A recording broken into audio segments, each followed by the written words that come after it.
Once upon a time, a boundary was built. They called it a border, a way to control what moves where and how. And sometime after continents and bodies started drifting apart, we let the miles separate us, forgot how to find each other, forgot that this planet was once one whole body, that we were once neighboring organs, making music that kept the globe moving. And to this day, we have a habit of keeping problems at arm's length, so that we never have to wrestle with them. The distance between us is a rumor we keep passing along, and we stay far enough away to keep talking, to keep the words afloat, so the truth can't sink in. Truth is, we are all just mustard seeds, without enough faith to move the mountaintop we were birthed from. Pieces of shrapnel, reminiscing on the tectonic plates that tore us apart in the first place. Color every one of us a different shade of searching through the shadows of injustice. I am no more a guide than another traveler in front of a microphone, encouraging us all to keep walking, to stay curious about the footprints we leave, and how the answer is as simple as candles. There's a light in our willingness to be burned, to connect with other imperfect flashes of humanity. So go with me the distance, whether you passports or borrow sugar or lend entire infrastructures, whether donating money so the lights don't go out or donating lights so that darkness doesn't swallow a city whole. Go with me the distance, because there are some voices so drained, the only noise the body can muster is a whisper.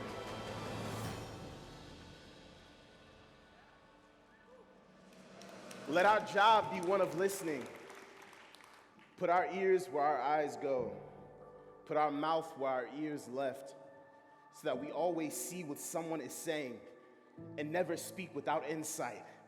May we be close enough to hear a pin drop, bold enough to lend the paper, fill a notebook in these stories. So go with me the distance. Remember, there's a spark when the circuit is close enough to close.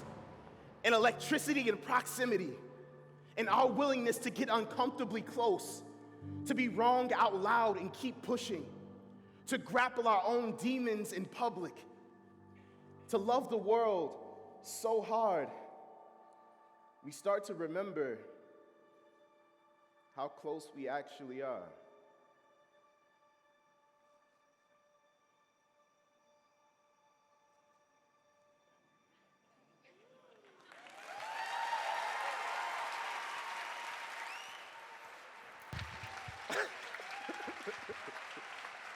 Ladies and gentlemen, please welcome Stephan Chambers.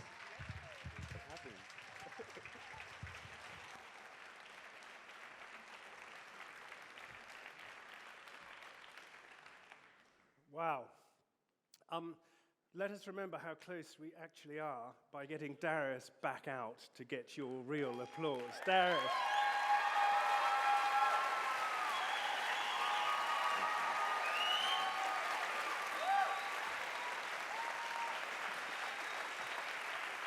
Thank you so much.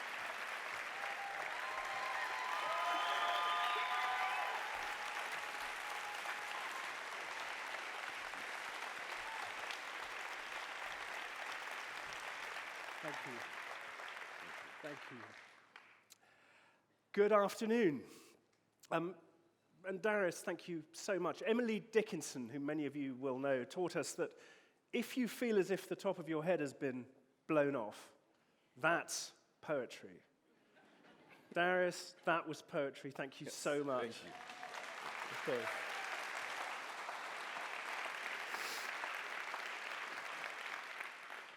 Good afternoon, and welcome. Welcome to entrepreneurs and artists and activists and investors and scholars and innovators and resistors and new friends and old. Welcome to Oxford, welcome to the 2018 Skoll World Forum, and welcome to Proximity. I am very happy to be with you at this, my favorite happening of the year. We're here because it's April, because it's Oxford, and to celebrate your hard and important work. You make so much that is warm and humane and inspiring. Thank you.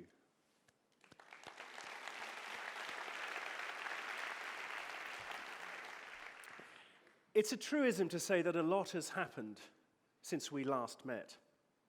But it's true, a lot has happened. And a lot of what's happened has been, as we academics like to call it, a bit shit.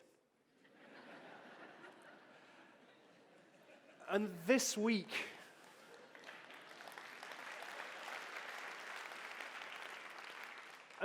matters because it's a bulwark against all of that. You are a barrier against disinformation, duplicity, destruction, and you matter a great deal. And this year especially, I relish a week in which we focus on what to do, not simply on what's wrong. When those of you who act positively crowd out those who damage and divide. When ambition is harnessed for collective purpose. That's a very good reason to be here in this remarkable place for this remarkable week. Welcome. We should be ridiculously proud that this is the biggest Skoll World Forum ever. 1,200 of you are testing Oxford's catering and its umbrella allocation. As you work on storytelling, news, data, democracy, social media, impact, measurement, and so many other things that underpin your hard work. And with the work comes serendipity, new friendships, new partnerships, new ideas, new energy. Our theme this year is the power of proximity, the mysterious workings of empathy, the multiplier effect of difference, the capacity to be close to those we're apart from, the nearness imperative, the absolute necessity of getting close to people and of doing so through head and heart. Don't worry, I'm not going to make you hug. That comes later. You are problem solvers, and you know that problems are not solved in isolation, nor from above, nor from outside. You need to be close to the problem and close to each other. And you know that human distance isn't only physical distance.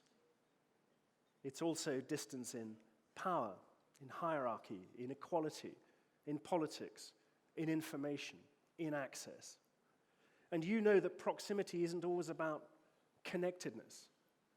Closeness is imaginative sympathy. Closeness is speaking with, not for. Closeness is partnership. And there are, of course, many, many of you who make partnership possible for us in real and practical ways. The MasterCard Foundation helps bring the next generation of social entrepreneurs. Bob Anibale of City has been the most loyal of supporters over the years, and I can even see him right there.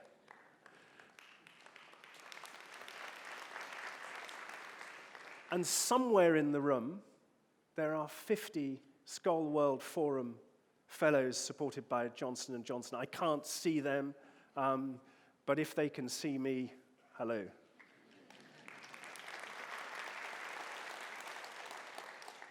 So I wish you a wonderful, productive week of proximity. New partnerships, new friendships, all the things that the forum does that are astonishing. And now, it is my very great pleasure to introduce someone who really embraces the power of proximity and who understands at a profound level just how much isolation depletes closeness. An extraordinary lawyer, an extraordinary activist, the founder of the Equal Justice Initiative, and most recently, and I think spectacularly, the founder of the Legacy Museum, From Enslavement to Mass Incarceration. Bryan Stevenson. Bryan.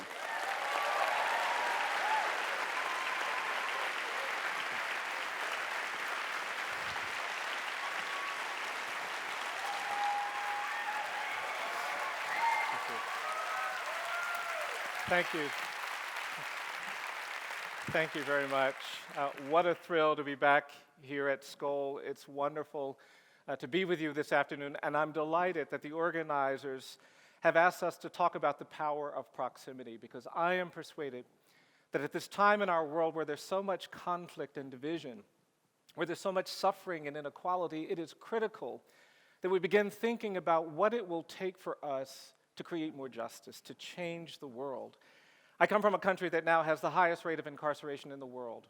We have 5% of the world's population, 25% of the world's incarcerated.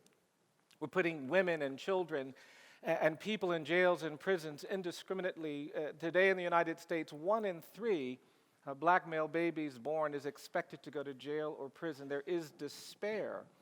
In the communities where I work, I go into communities where I talk to 13-year-old children who tell me they don't believe they're going to be free by the time they're 21.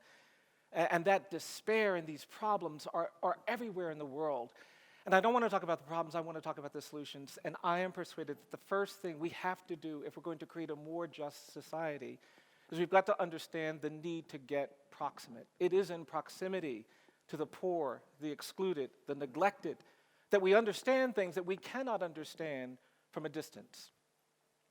Many of us have been taught that if there's a bad part of town, you need to stay away from the bad part of the town.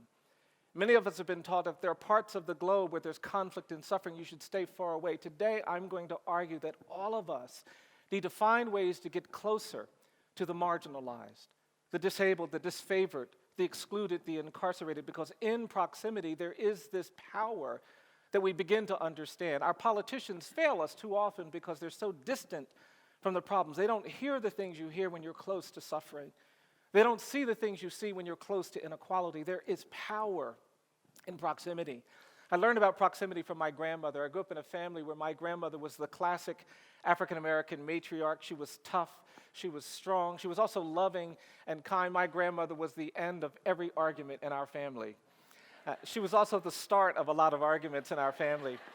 And when I was a little boy, my grandmother would always have these tactics, and when she would see me as a child, she'd come up to me and she'd give me these hugs. And she'd squeeze me so tightly, I thought she was trying to hurt me.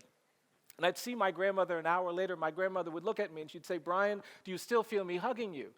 And if I said no, she would jump on me again. And by the time I was 10, my grandmother had taught me every time I would see her, the first thing I would say is, "Mama, I always feel you hugging me." And she'd smile the smile, and I didn't appreciate what she was teaching me until I was much older. She lived into her 90s. She worked as a domestic her whole life.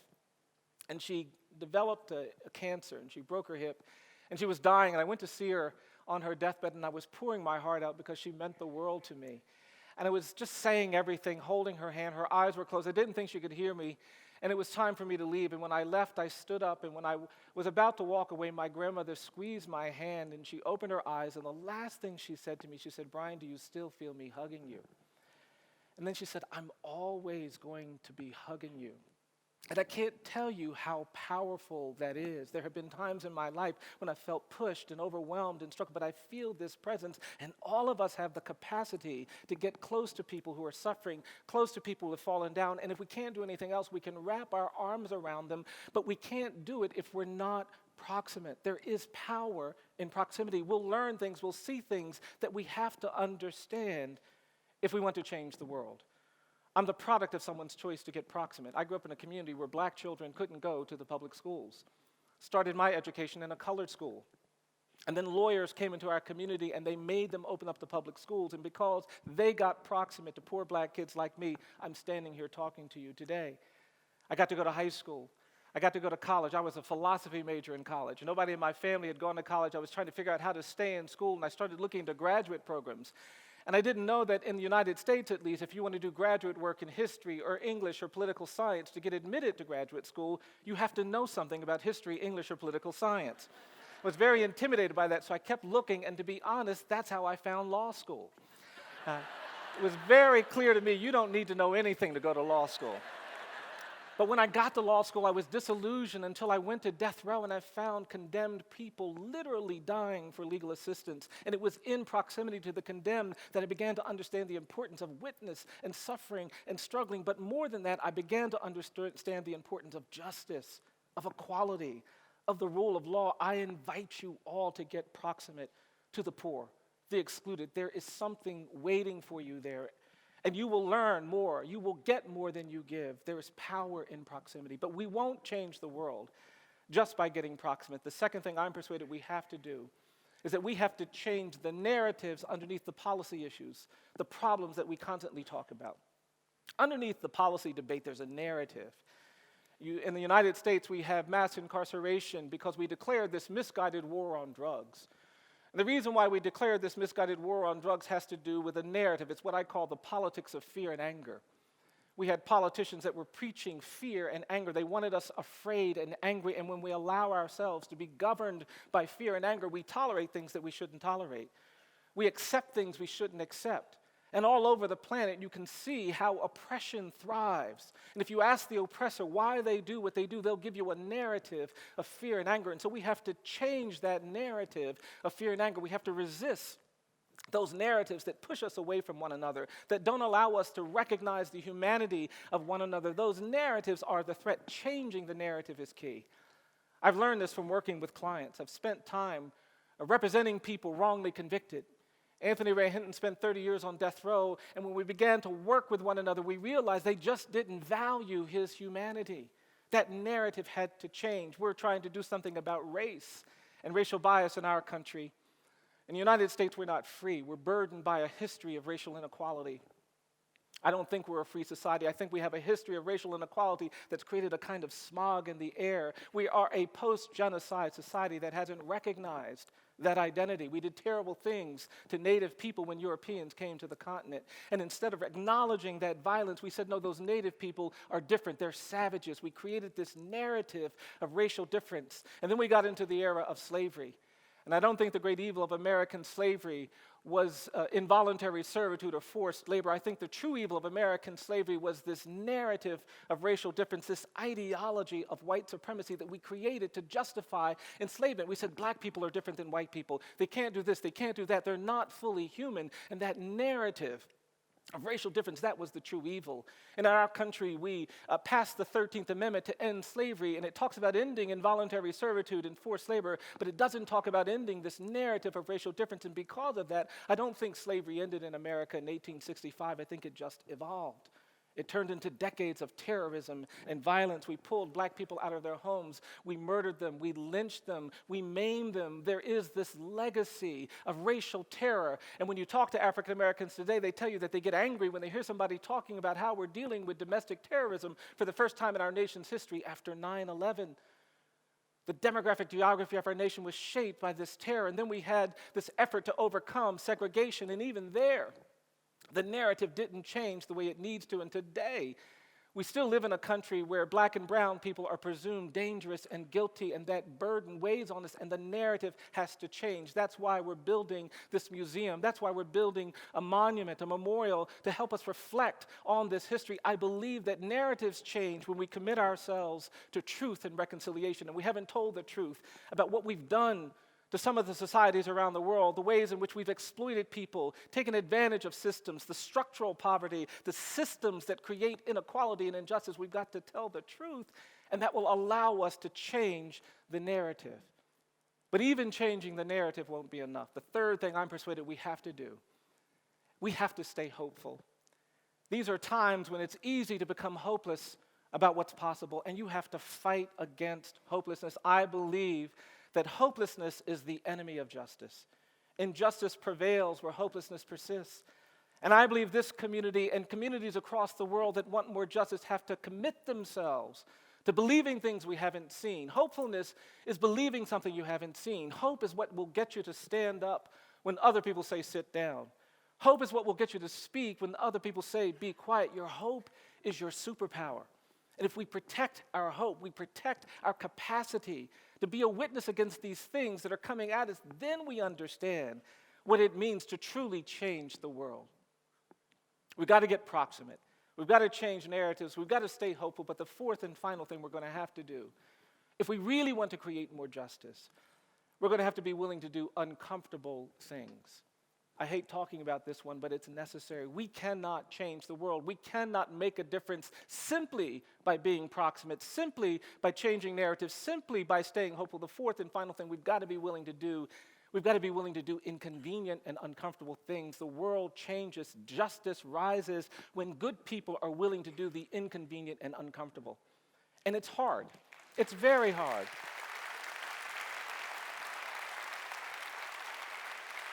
It's hard because we're human, and as humans, we're biologically and psychologically programmed to do what's comfortable. We like comfort. And I've tried to research this one. I've looked for some examples where justice prevailed, where equality triumphed, where oppression was ended, and nobody had to do anything inconvenient and uncomfortable. I can't find any examples of that. No, it only happens when good people are willing to do uncomfortable things. And don't get me wrong, I'm not against comfort. That's not what I'm saying.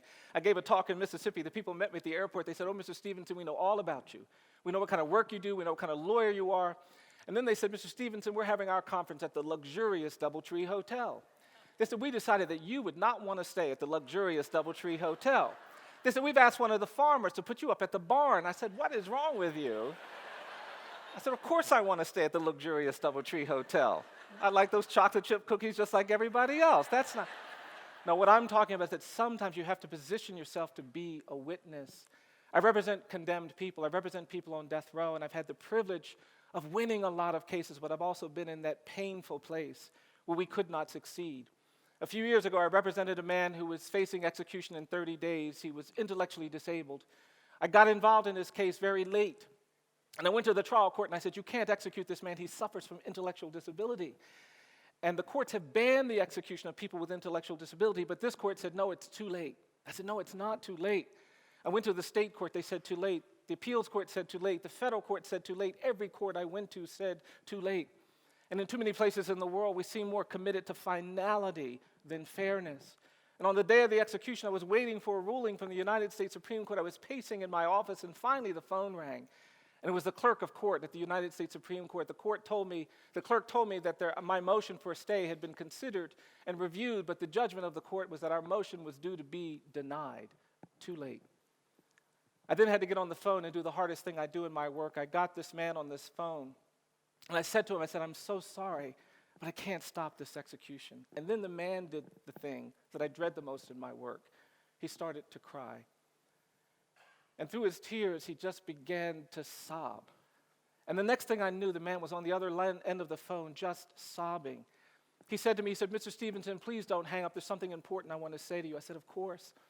And then this man tried to say something to me, but in addition to being intellectually disabled, he had another challenge. When he got nervous, when he got anxious, when he got overwhelmed, he had a speech impediment.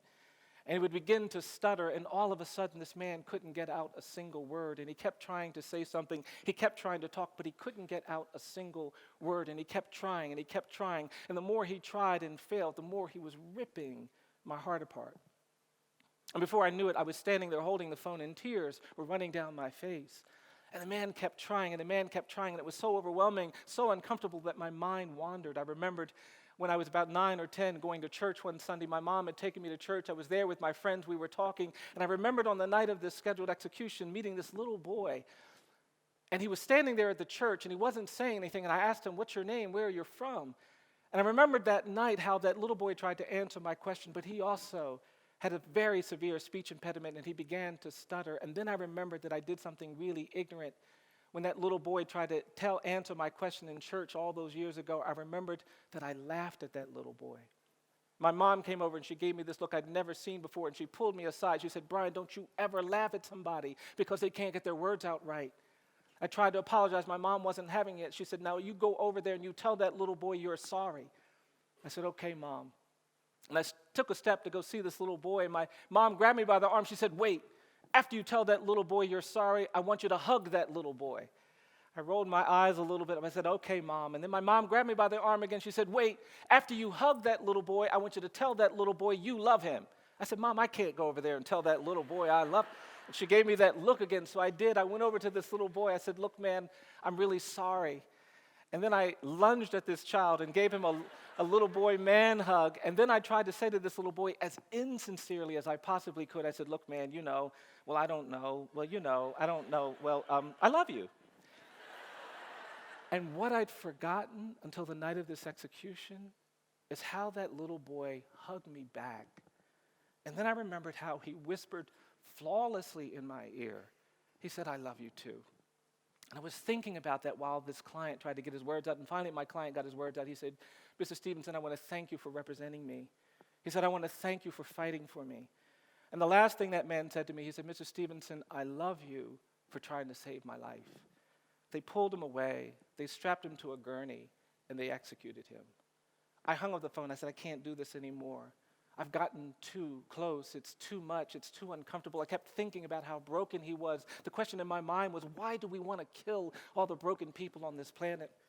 What is it about us that when we see brokenness, we get angry, we want to hurt it, we want to crush it? And then I realized that all of my clients are broken people. I represent the broken.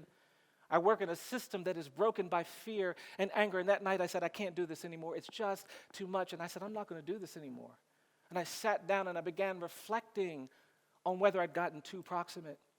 And it was in that moment of reflection that I realized something I'd never realized before. That was the night I realized why I do what I do, and it shocked me.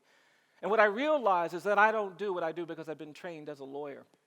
I don't do what I do because somebody has to do it. I don't do what I do because it's about human rights. I don't do what I do because if I don't do it, no one will. What I realized that night that I'd never realized before is that I do what I do because I'm broken too.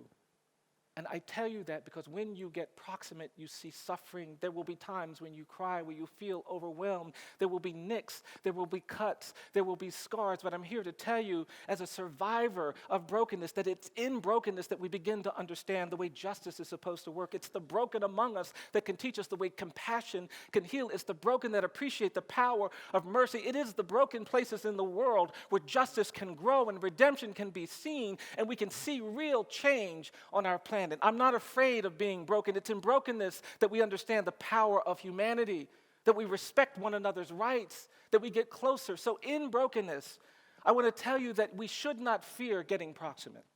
We should not fear changing narratives. We should not fear doing the hopeful things that are necessary. And as we do them, we'll learn things. I've learned that each of us is more than the worst thing we've ever done. I believe that for every human being. I think if someone tells a lie, they're not just a liar. I think if someone takes something that doesn't belong to them, they're not just a thief. I think even if you kill someone, you're not just a killer. And justice requires that we know the other things you are. In proximity, we see these things that we can't see from a distance. What I've seen is that the opposite of poverty isn't wealth. I don't believe that. We talk too much about money sometimes. I believe that the opposite of poverty is justice. And when we do justice, we deconstruct the conditions that give rise to structural poverty. And finally, what I've come to believe is that our character, our commitment to justice has to be reflected not in how we treat the powerful and the rich and the privileged. It's going to be reflected in how we treat the poor, the excluded, the incarcerated. I'll end with this. I was giving a talk in a church, and an old man came into the church. He was sitting in a wheelchair. And he was staring at me the whole time I was talking with this stern, angry look on his face. I couldn't figure out why is he looking at me so sternly. And when I finished my talk, people came up. They were very nice and appropriate, but that older black man in the wheelchair was just sitting there. And then he wheeled himself to the front, and when he got in front of me, he put his hand up. He said, "Do you know what you're doing?" And I just stood there. And then he asked me again. He said, "Do you know what you're doing?" And I stepped back and I mumbled something. And then he asked me one last time. He said, "Do you know what you're doing?" And then this older black man looked at me. He said, "I'm going to tell you what you're doing." He said, "You're beating the drum for justice. You keep beating the drum for justice." And I was so moved. I was also really relieved because I just didn't know what was about. And then this man grabbed me by my jacket and he pulled me into his wheelchair. He said, "Come here, come here, come here. I'm going to show you something." And this older man turned his head. He said, "You see the scar I have behind my right ear?" He said, "I got that scar in Greene County, Alabama, 1963, trying to register people to vote." He turned his head, he said, you see this cut I have down here at the bottom of my neck? I got that cut in Mississippi trying to register people to vote. He turned his head, he said, you see this bruise? That's my dark spot. I got it in Birmingham, Alabama, 1965, trying to register people to vote. Then he looked at me, he said, I'm going to tell you something, young man. He said, people look at me, they think I'm some old man sitting in a wheelchair covered with cuts and bruises and scars. He said, but I'm going to tell you something. He said, these are not my cuts. He said, they're not my bruises. He said, these are not my scars. He said, these are my medals of honor. I believe we honor what it means to do human rights work, what it means to be a member of this community, what it means to stand up for justice when we allow ourselves to get close enough, even though we may get cut and nicked, when we stay hopeful, when we change narratives, and when we do uncomfortable things to create a more just world. I'm excited that we would take time from our lives to come to a place like this, to talk about it, to focus on it, to think about it. But more than that, I'm excited that when we leave, we can find new ways to understand the power of proximity and change the world. Thank you all very, very much. Thank you. Thank you. Thank you. Thank you. Thank you.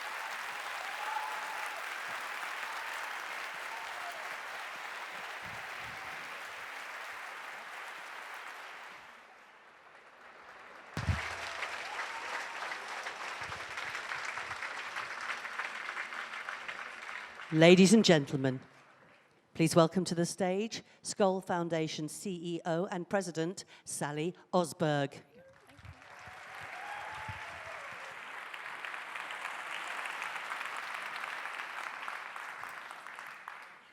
Was that incredible?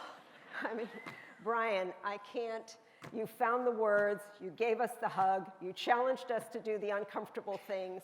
I can't think of a better way to have gotten us fired up for everything that lies ahead. Thank you, thank you, thank you.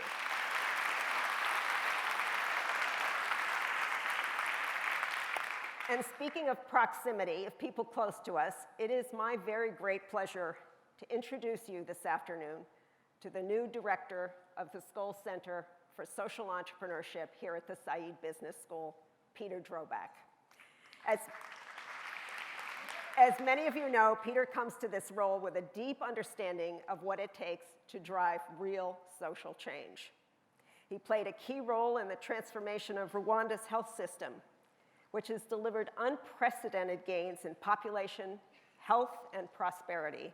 As a physician, as executive director of Partners in Health Rwanda, and as co-founder and first executive director of that country's pioneering University of Global Health Equity.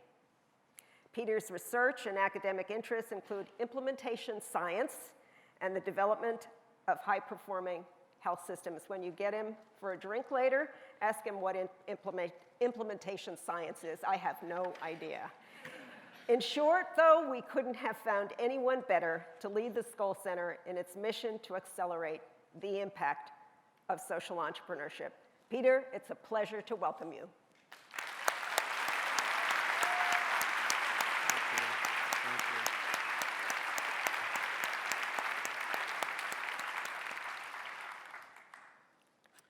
Thank you. Thank you, Sally. We are living in strange times. I don't know about you, but I find myself experiencing these existential mood swings between optimism and despair. Optimism, because this is the best time in the history of the world to be alive. More people in more places are living longer, safer, healthier lives than ever before. Thanks to inspired leaders like President Carter, ancient and neglected scourges like guinea worm are nearly history.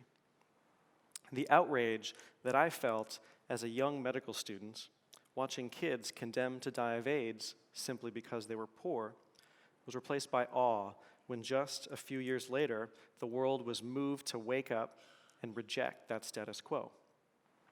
After that, anything seemed possible. Then, despair. Despair because it feels like we're sliding backwards. Many of our leaders seem hapless, if not virulent. Globalization and technology, the things that were supposed to bring us closer and lift everyone up, have instead exposed our social fault lines and driven us further apart. But most days, I land on the side of optimism. And I draw that optimism from Rwanda, a place where I lived for 12 years, and a country that this week is commemorating the 1994 genocide that took 1 million innocent lives in just 100 days. Most people know that dark tale, but fewer know what happened next. As the world averted its gaze in indifference and shame, the people of Rwanda picked themselves up and refused to accept their fate. They found the courage to forgive and the audacity to imagine a better future. And then they got to work and built it. Rwanda became a nation of social entrepreneurs. Rwanda taught me that the next great idea can come from anyone, anywhere, but only when there's an enabling environment that allows different voices to be heard. Rwanda taught me that equity and justice are two sides of the same coin, and that making equity our North Star compels us to think differently. Rather than say no, we ask, how? Rwanda taught me that social change requires equal doses of imagination and humility, and that large-scale change requires solidarity and collective action. These are the principles that drive me, and I hope will guide our work at the Skoll Center. I'm humbled to follow in the legacy of the late Pamela Hartigan, loved and admired by many here today.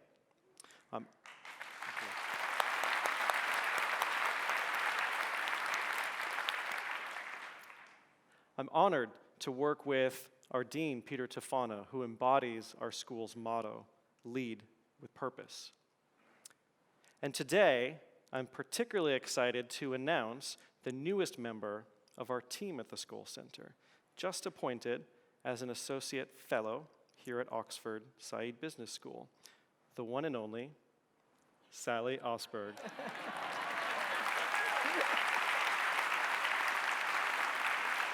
Come stand here. Come and stand here. Come stand with me. So the other day I asked Sally how she wanted to use this new platform to advance our collective work, and you know what she said? Peter, I think it's time to do some damage. And with that, I think we have our new mission statement. Thank you very much. That's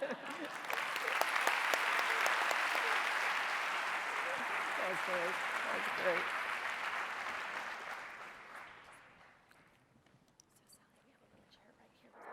My name is Jimmy Carter, and I'm running for president.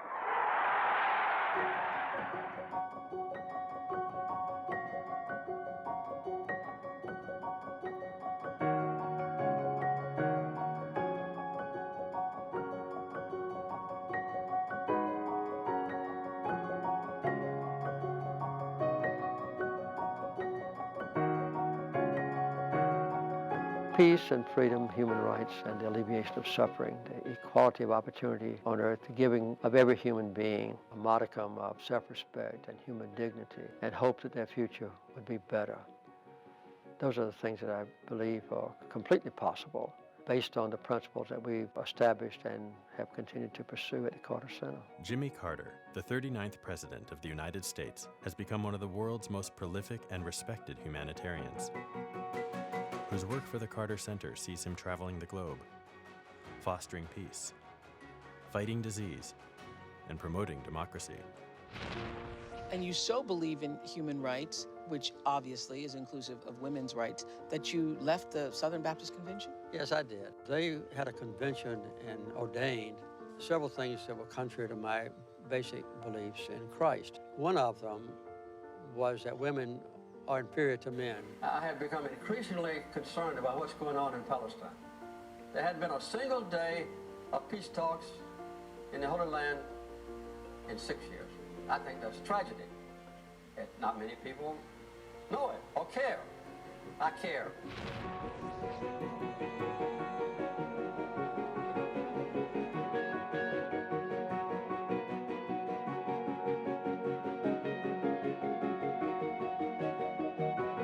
People living in a remote village, absolutely poverty-stricken and afflicted with preventable disease, are just as intelligent as I am, and just as hardworking as I am, and just as ambitious as I am. We can choose to alleviate suffering. We can choose to work together for peace. We can make these changes, and we must.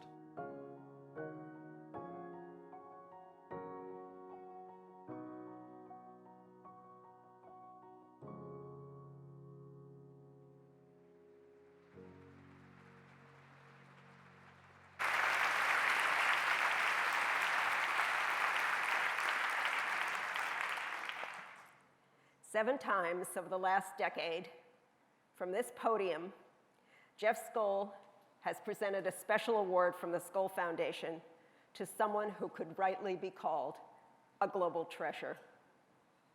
You all know the expression, wild horses couldn't keep him away? Well, the wild horses this year have kept him away. The wild horses of serious pain and a major spinal surgery just last week. So that's what's kept our beloved chairman and founder from making this award to his magnificent friend. I do, though, know what he'd want me to say about him. But first, a bit about the Skoll Global Treasure Award. Our prior honorees are an illustrious group: Archbishop Desmond Tutu, Muhammad Yunus, Malala Yousafzai, Graça Machel, His Holiness the Dalai Lama, and last year, Bono. We don't have formal criteria for this award. Young, old, rock stars, politicians, priests.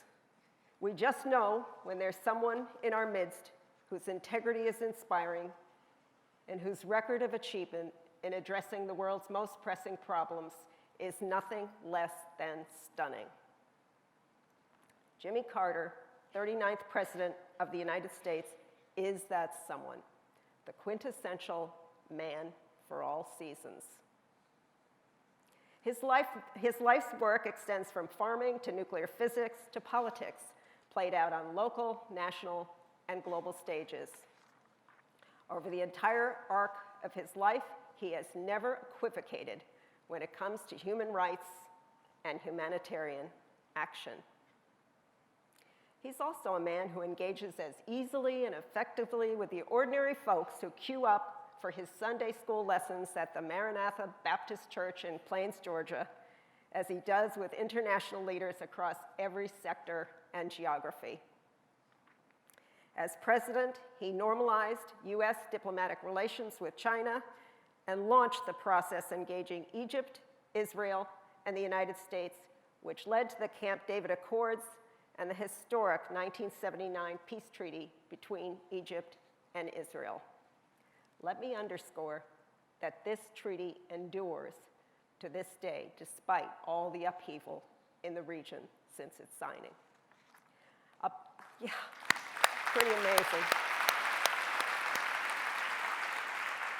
Upon leaving the White House, the president and his wife Rosalind founded the Carter Center to resolve conflict, promote democracy, protect human rights, and combat disease.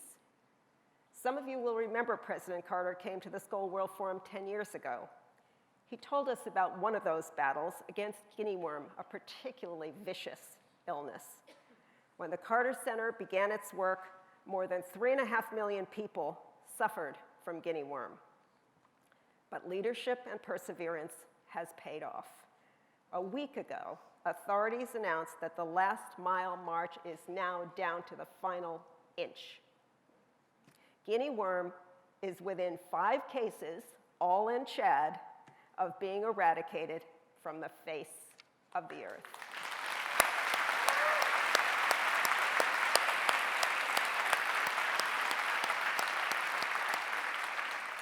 President Carter is a founding elder, one of 12 independent global leaders convened by Nelson Mandela in 2007, who continue to provide moral leadership for the world. And for his life's work, he was awarded the Nobel Peace Prize. On behalf of Jeff Skoll and the Foundation's Board of Directors, we are so very honored to present the 2018 Skoll Global Treasure Award to Jimmy Carter.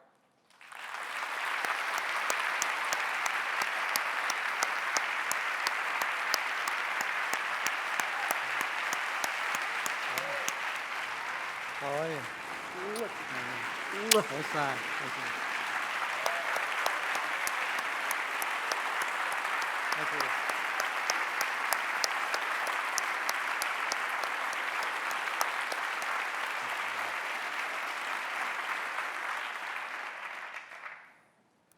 Well, first of all, I want to thank Sally, and we just made a video for Jeff, wishing him well and hoping he'll be here from now on. And all of the social entrepreneurs who are here, who have taken advantage of their brilliant minds and their entrepreneurial spirit to develop programs that were beneficial for others and were designed that way. I noticed the proximity is the main thrust of this session, and in the modern day world, we are pretty well proximate. It was worth a trip here just to be able to listen to Bryan speak. And I watched him on 60 Minutes Sunday night, where he pointed out the counties in our country that had been the host people for the assassination, you might say, the lynching of 4,300 people.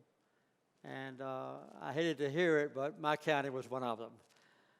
We have 3 people in our county that were lynched. Well, anyway, proximity is very important to us, and in a modern day society, we are all proximate. And we can use this proximity for advantage with instant contact with each other. I think about a fourth of the people on earth now are part of Facebook, and all the other ways that we can communicate, we're close to one another. We'll have almost instant transportation. I woke up yesterday morning in my hometown, and tomorrow morning I'll wake up in Georgia again. So that's a good trip, thanks to Jeff's airplane, by the way. Ordinarily, I travel by Delta, but this is a special occasion, which is not atypical of what Jeff and them have done for me. This is a time of soberness, though, because for the first time in history, we are now facing the possibility of the end of all human beings on earth and all living creatures on earth. When I was elected President of the United States, one of the first things I did was to get a briefing from our military experts, the generals and admirals and so forth, and I was informed that under my direct personal control as a single human being, I had more than 15,000 nuclear weapons available to me. And I knew that Brezhnev in Russia and Soviet Union had the same amount, and that China and China and France and Great Britain had weapons as well. And I was told that if we reached a point of incompatibility with each other, particularly between the United States of America and the Soviet Union, and any exchange of nuclear weaponry would result in radioactive fallout and the explosive power, and particularly the darkening of the sky so the sunlight couldn't reach the earth for several weeks, that it would result in the end of all life as we know it on earth, with the possible exception of microbes. With the realization of that, and also the damage that can be done to the earth from global warming, a few people on high ground and infertile areas can possibly survive, but it'll be a great damage to our population as well on earth. These kind of things are very sobering, and it brings me and many others to wonder, what can we do about it? I think one of the things we can do is to take advantage of our proximity, of a knowledge of one another, to decide whether we can live possibly in peace with people on earth with whom we disagree or not. That is a basic question for us to face. I had to face it when I was in the White House. All the other presidents since Eisenhower have had to face that same question, and it's one that President Trump faces now. With the altercation possible between North Korea and the United States, that could precipitate an exchange of nuclear weapons. We have the opportunity, though, to learn from the basic principles of human rights, from our deep religious faith, whether we are Christians or Jews or Muslims or Buddhists or whatever. We can extract the finest aspects of our religion and apply it in our own personal lives and in the lives of those whom we support in elections to resolve that question favorably and learn to live with one another, but also to care for one another, to be concerned about one another, and to try to help one another instead of being willing to go to war with each other. That is a question that we face now. So getting along with each other and treating each other as equals is one of the hardest things for us to do on earth. It's very difficult for any person, including me and you, not to feel at least superior to some other people. We have that inclination as human beings to be superior, at least in some aspect of life. Maybe because of the color of our skin. We face that in the deep South where I grew up and where the lynchings occurred, or between men and women. I happen to be a Christian, and the Bible that I study says that in the eyes of God, there is no difference between Gentiles and Jews. There's no difference between slaves and masters. There's no difference between men and women. Period. That is difficult for us to accept. The Carter Center recently has kind of changed its position. In the end of the last century, I was asked to make two major speeches, one in Taiwan and the other one in Oslo. And the question I was asked to address was, what is the greatest challenge that human beings face in the coming millennium? At that time, I said it was the disparity in income within countries between the rich and poor, and the favorable treatment that rich people get from governments whom they can influence, and on the other hand, between rich countries and poor countries. But we've changed our mind, I have, and we now feel that the greatest disparity on earth, the greatest challenge that the human beings face is the discrimination against women and girls.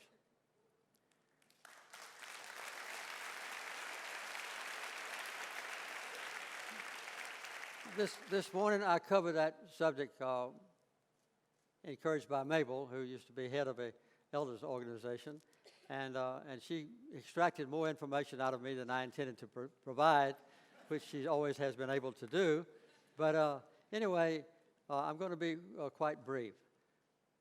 One of the things I pointed out this morning was that the unknown aspect of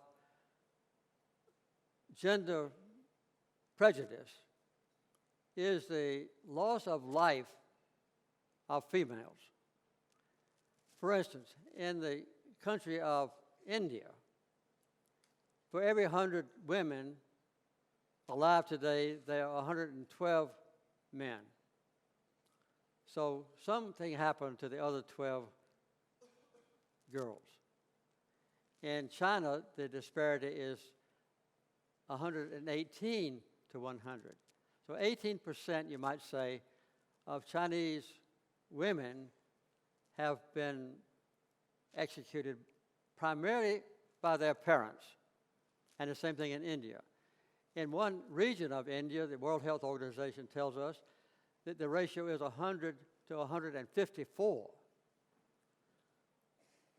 It's estimated that 160 million women, because of prejudice against females, are no longer living on earth that ought to be alive. Well, those things are of deep concern. And we are struggling, we and the Skoll Foundation and many others, to provide equality of treatment and respect between men and women. The overall concept is for us to do that with everyone.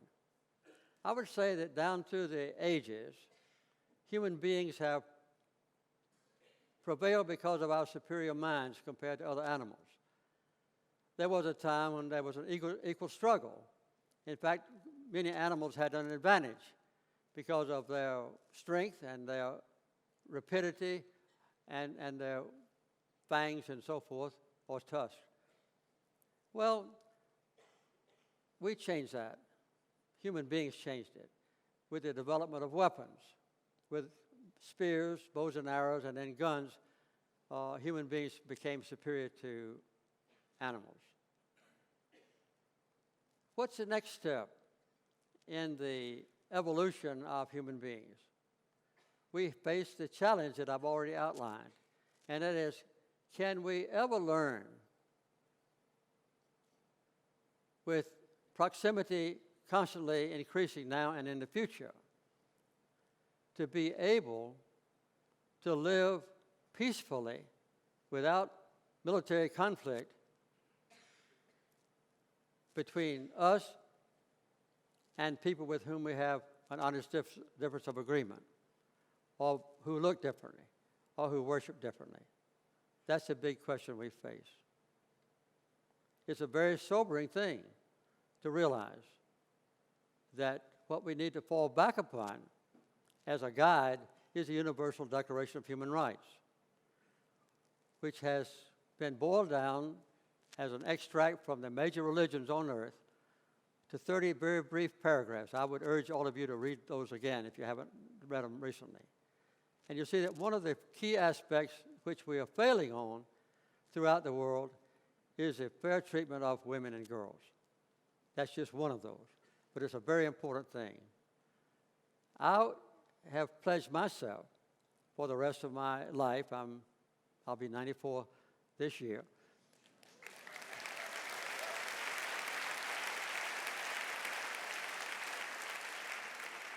to devote my time to finding equality among people on earth. And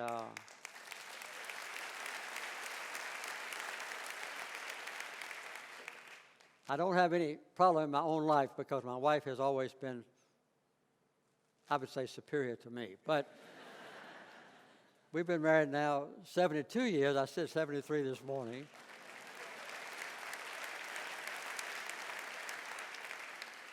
And I have pledged to try to look upon other people who are different from me the same way, with respect and even with love, like I look on my own wife. That's a pretty big commitment. But I promise you, having gotten this award, with which I'm very proud, that I would try to adhere to it. Thank you very much.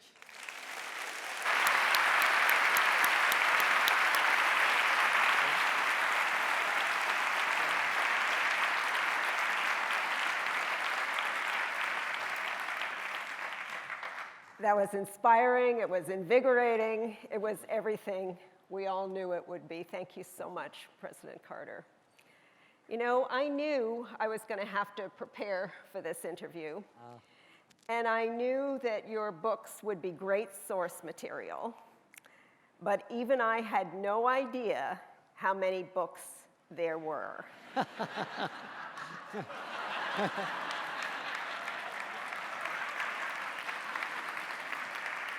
31 books, 32 just released last week, and President Carter is too modest to hawk it himself, so I'm urging you all to buy a copy of Faith, A Journey for All.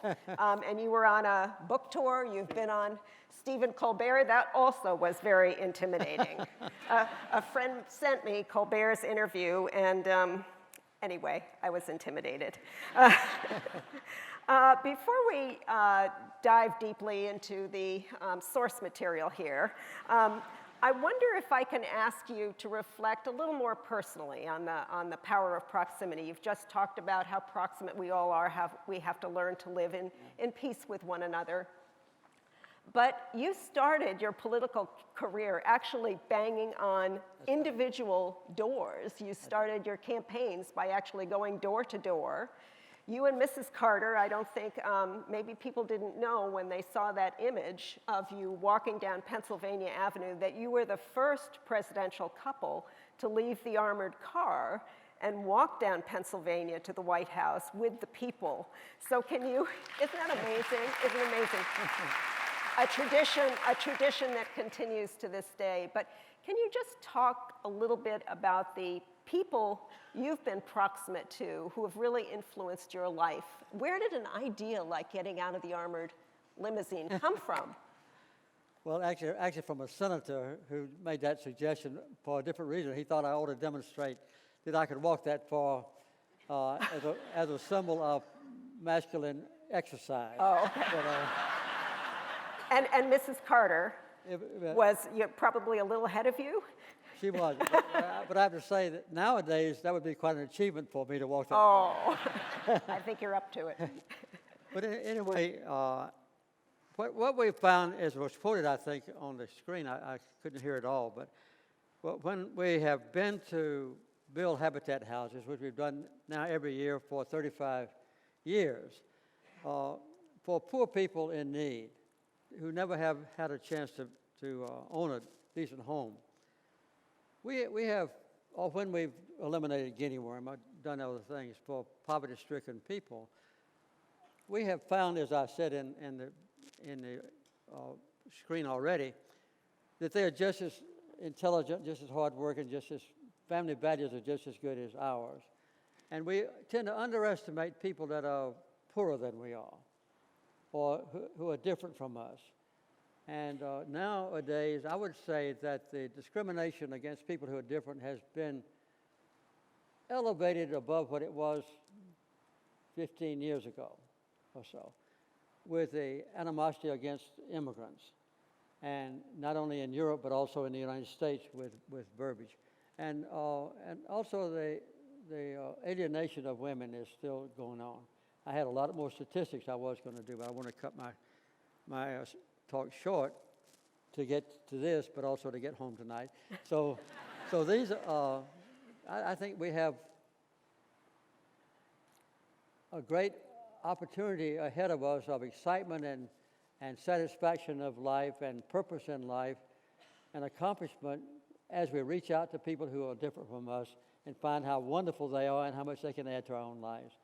So every time we thought that we were sacrificing ourselves to take on some task of that kind, we found that we got more benefit out of it than we ever thought we would.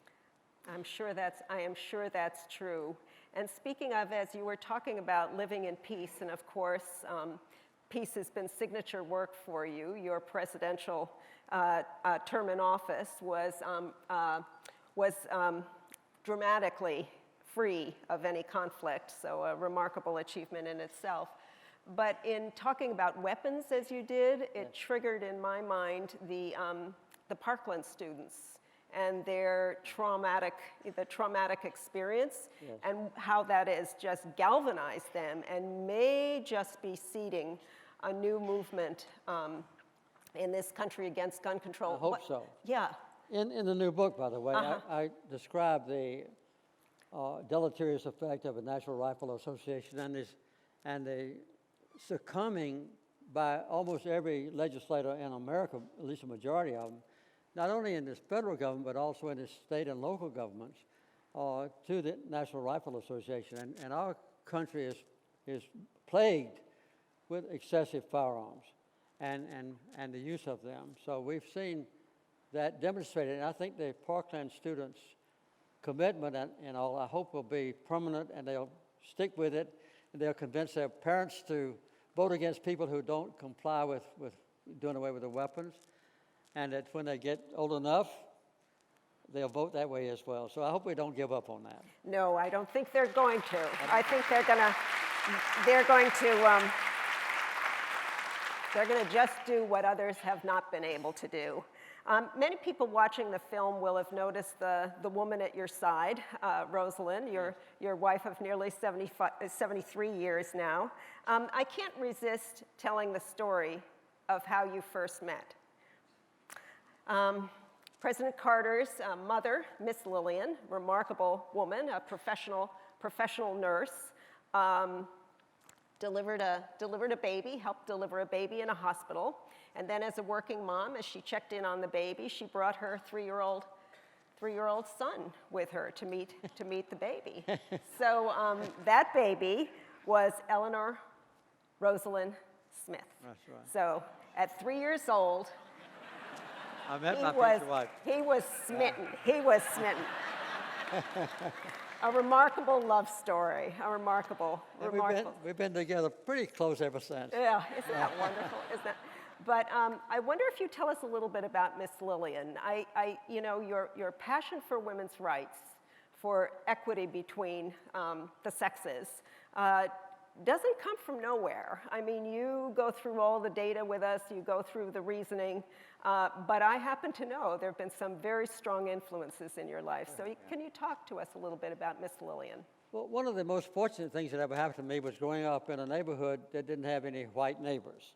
All our neighbors, all my playmates, everybody who took care of me, women were African American.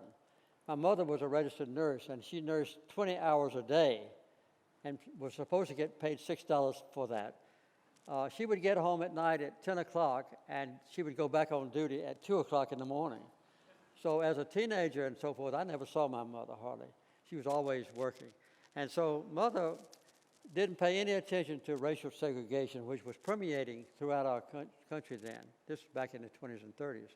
And so my mama was a full-time nurse, and then later, after my daddy died, she was house mother for a few years in Auburn, Alabama, Auburn University. And then Mother was watching the TV one day, and it said they wanted volunteers in the Peace Corps, and age is no limit. So Mother volunteered for the Peace Corps. The only thing she asked for was to go to a poor country that had dark-skinned people. So they sent her to India, and she was ordained to work there for 2.5 years. One of the things that Mama did was she became an untouchable because she took care of helping people with medicines and cleaning her own floors and things of that kind. And she worked in a very wealthy neighborhood owned by wealthy people, the Godrej family. The gardener of the Godrejes loved my mother, and he gave her secretly, without telling the Godrejes, he gave her vegetables and flowers. And he told my mother that he had 2 children. One was a boy and one was a girl. And that the boy was going to school, but he couldn't afford the girl to go to school. So Mother, in order to repay him, the gardener, taught the girl how to read and write and about the outside world. And later we were over in India just a few years ago to build 100 homes for Habitat. And the Godrej family, very wealthy, since I was a former president, they invited all of the folks in to meet me and Rosen, and about 100 people who had known my mother. And so the paperback book volume of my mother's letters were there, and the picture on the front was Mother sitting on a rock with a little girl. And so I asked the Godrejes, where is the little girl now? And they said, she's here. So she stood up, and I said, how you doing now? She said, fine. I said, what are you doing? She said, I'm the president of a university.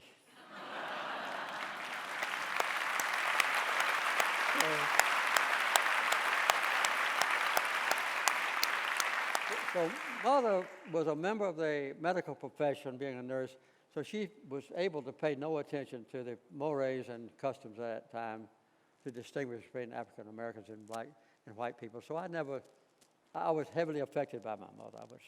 You clearly It was one of the best things that ever happened to me when I was getting ready to run for office, because I was able to get Andrew Young and all of Daddy King's family, to help me. And I couldn't have done it had it not been for my mama. Well, Miss Lillian was 68 when she joined the Peace Corps. It was amazing, amazing. But you brought up this growing up in the deeply segregated South, and I wonder if you'd if you'd reflect on an experience you had when you were 12 years old. You wrote a poem about it. We only saw it vaguely then, but we were transformed at that place. A silent line was drawn between friend and friend, race and race. That's right. Yes, I had two African-American friends with whom I worked in the field. And we were coming out of the field one day, and we went through what we call the pasture gate went into the barn. And my friends stepped back to let me go first. I thought it was a tripwire there that I would fall down or something like that. But I went through first. And I couldn't understand until I was an adult what happened. But I presumed then that their parents had told them that we had reached the age where they now had to treat me with deference. But as I said also in the first part of that poem, the thing that distinguished between us as far as rank was concerned was who had caught the biggest fish, or could run the fastest, or jump the highest, or who could pick the most cotton in one day. That was the way we, set our scale. But that remained constant with me.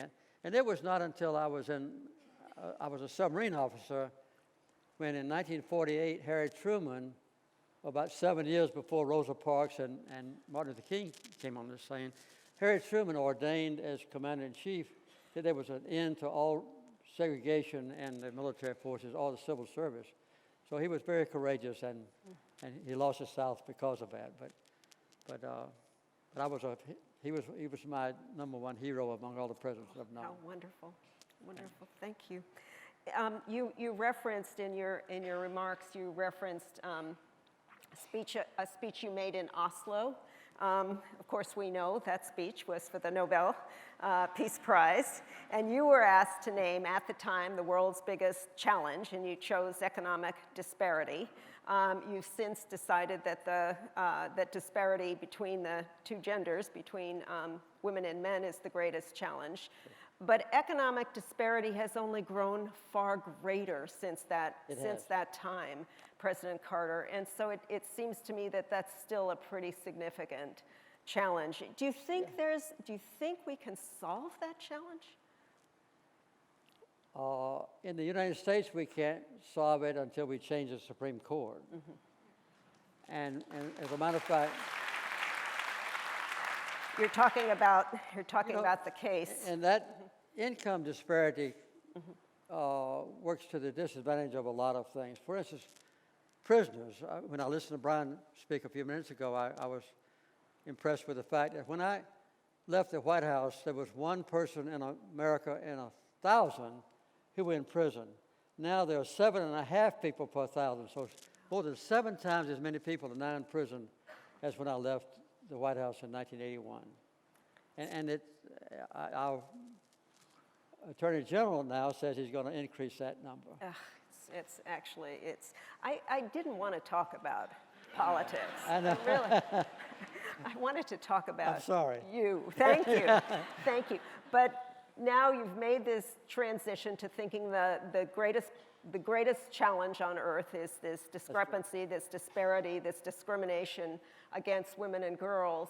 And I wonder if I could put you on the spot and ask you if you think that equality in leadership in the world, if we had more women in positions of power and influence, political power and influence, as well as economic power and influence, if we'd have a better shot at peace. I don't think there's any doubt that as far as peace agreements are concerned, the women will be much more inclined to preserve the peace than the men are. The women quite often suffer more than the men during a wartime. And I think that's one of the basic human rights, is to be able to live in peace. And we've had an occasion, for instance, in South Sudan, when John Garang was head of it, when we first got started in South Sudan, where the women, including his wife, took the leadership and they worked out a peace agreement. All of it hasn't lasted, but we've had forums at the Carter Center since we started working on gender discrimination with women who have come from Pakistan and other places that have been involved in peace agreements. And there's no doubt in my mind that a woman is naturally inclined more toward peace than a man is. So yes, I think we can move toward peace if women get more and more positions in parliaments and more positions as president. I'm not talking about any particular election in the United States, but there's no doubt about that. Well, there are many, many, many more women running for office than has ever been true in history in the U.S. In both parties, as a yes, matter of yes, fact. yes. So that's encouraging. It is encouraging. That's encouraging. Many people know about your work, about your achievements, your presidential achievements, your achievements as founder of the Carter Center, but you have a really wide range of interests. You're an avid fly fisherman, you paint, you write poetry, you build furniture, you started downhill skiing when you were in your 60s, you hike, you have an extraordinary range of interests. Is there one of these passions or pleasures that you return to that really renews your spirit? Well, one of the things that Rosa and I have tried to do is to give each other plenty of space to do our own things we want to, but to try to find ways that we can do things together. And so we've done that, I would say, at least since I've been 35 or 40 years old. And so, yes, we learned how to downhill ski together for the first time. I was 62, she was 59. And we've learned how to be bird watchers. We now have more than 1,300 species of birds on our list. And we avid fly fishers. We've fished in almost all over the world. And still, we're going to Mexico in the end of this month, as a matter of fact, to fish for bonefish and permit. So we try to find things to do together. But I do my own painting. I'm painting now a thing that'll be used for a Christmas card at the Carter Center this coming year. Aww. I'm struggling with it, and what's the image? Well, the image is going to be a cardinal birds with snow falling, which is difficult for me. I haven't seen much snow falling. Not in Atlanta, yeah. But I've seen a lot of cardinals. So the cardinals are going to be good. The snow is not going to be good. So we try to find ways to do things, and I've enjoyed building furniture, and just doing things with my own skills. And Rosen obviously is better than I am in most things, but we've learned how to get along with each other. You have 73 years is well, it's 72 years. I made a mistake this morning. 72 years. Okay, 72 years. 72, yes, yeah. And I don't think she'd want you to, to exaggerate just yet. So, do you have a fish story for us? Is there one that got away on one of those fly fishing trips? Well, I have so many that got away I couldn't even think about all of them. But Rosen quite often catches more fish than I do. I'm a much better fisherman than she is, but she's luckier than I am. Oh, there you go. There you go. Last question, President Carter. Shortly after the inauguration last year in the U.S., I remember having a conversation with Phil Wise, who's here. And Phil, of course, has been with you for a good long time, 23 odd years at the Carter Center. But Phil was also your Sunday school student at the age of 12. And Phil's father was my best friend. Oh, I didn't know that. Yeah, that's true. wonderful. Yeah. That's wonderful. Well, anyway, Phil assured me of your belief and his belief that the institutions of the American democracy were strong, that they were resilient, and that they would hold. It gave me a great deal of comfort. I believe that too. Yeah. But I wondered, as we are seeing all over the world the institutions of democracy being tested, as we're seeing the rise of nationalism, populist movements, and strongmen, I wonder if you're still as confident. Well, I still have faith. That's why I wrote the book. My publishers were very concerned about the lack of faith around the world in a lot of things that we treasured in the past. Democracy, freedom, benefit of telling the truth, things like that that are now shaken. And so I still have faith in the great United States and my own country and my own people. In the past, we've overcome some very terrible challenges successfully, getting our independence when it was very doubtful, and ending slavery, when it was very doubtful, giving women the right to vote, and so forth, sometimes belatedly, but we've always been successful. And I think we have overcome the ravages of the Great Depression and the Second World War. Eleanor Roosevelt, our former First Lady, was one of the key drafters and authors of the Universal Declaration of Human Rights. So I think that inherently America is very strong. We are kind of a mosaic of heterogeneity. People come to the United States from all over the world, and a lot of them who come, and I would presume that some of their genes are carried down, come as adventurers. They try new things. They win prizes from the Skoll Foundation for entrepreneurship and so forth. So I would say that because of our past history of difficulties, sometimes belatedly overcoming them successfully, and the makeup of our society and the innovation that the United States has shown in being world leaders, I think that we will prevail, yes. So I gave you a long, rounding answer, but I think we'll prevail. It was the right answer. I have faith in America. And we have faith in you. We have faith in the principles and the integrity of your leadership. We have faith in all the people who are taking that inspiration with them today into the world. And before we conclude, we get you back to Atlanta, because I know you have a very big gathering of friends at the Carter Center that you want to be there for. I want everybody to know that Jimmy Carter is the first American to receive the Skoll Global Treasure Award, and I think you know why. Oh. I love you. Thank you so much. God bless you. God bless you. Thank you, everyone.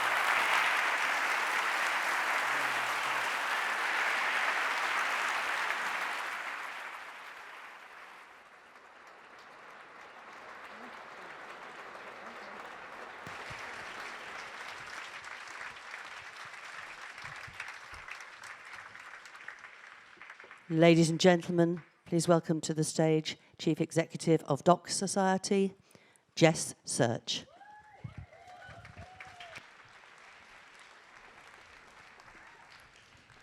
Good afternoon. Good afternoon. Good afternoon. Well, what an amazing year we've had for women since we were last gathered here in Oxford 12 months ago. The Me Too and Time's Up movements have led to hundreds of men losing their jobs, and in some cases, their reputations, and millions more rethinking their behavior all over the world. In the last 12 months, yes.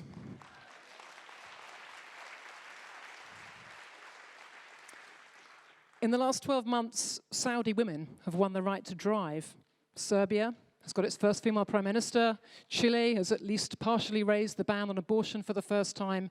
And as women rise, so the rules on gender conformity are rewritten, making space too for transgender people to step forward.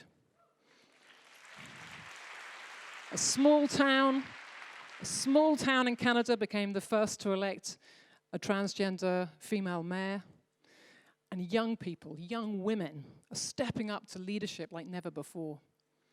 The horror of the Parkland school shooting had an equal but opposite reaction. The student activism of young women, like 18-year-old Cuban-American Emma Gonzalez, and girls like 11-year-old African-American Naomi Wadler, their maturity having a sobering effect on a country drunk on guns. I know you want to clap each one of these moments, and they all deserve that applause in their own right. On International Women's Day, just 2 weeks ago, Rebecca Solnit, she wrote, "This is a revolt for which we have been preparing for decades. Or perhaps it is at the point at which a long, slow, mostly quiet process suddenly became fast and loud." And so the world, also the Skoll World Forum. Now it's time for women to lead. You are about to meet 3 extraordinary women leaders from South Africa, from Costa Rica, and from Kochiching First Nation. Who better to kick us off than the Executive Director of UN Women? Phumzile Mlambo-Ngcuka began her career as a teacher in her native South Africa, but rose to become Deputy President under Mbeki, where she oversaw anti-poverty initiatives with a particular focus on women. She is no stranger to British universities.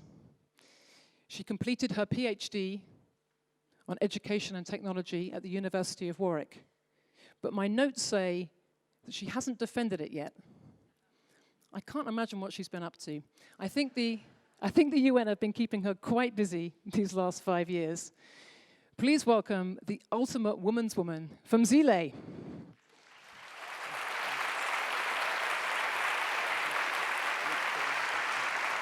Thank you.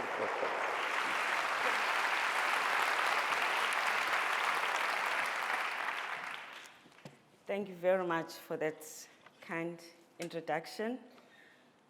So nervous following after President Carter, what a hard act to follow.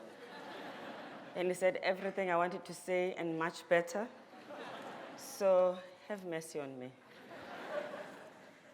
Thank you very much to the Skoll Foundation for the forum, for having us here, and for being one of the shining lights of our time. In 2018, Google reported that the world searched women's rights 700% more than they would normally see a search about this concept in the month of January 2018. I guess this suggests that there's an increased interest in issues and the subject of women's rights. I think it was guys searching, because I think women knows what women's rights are. But, you know, better late than never, hey. This also could mean that there is an effort to be part of the journey that would ensure that the women does respect women's rights. But we cannot be complacent. We cannot say because there is this upsurge of interest, we have arrived and we have a journey that we've been traveling, getting to an end.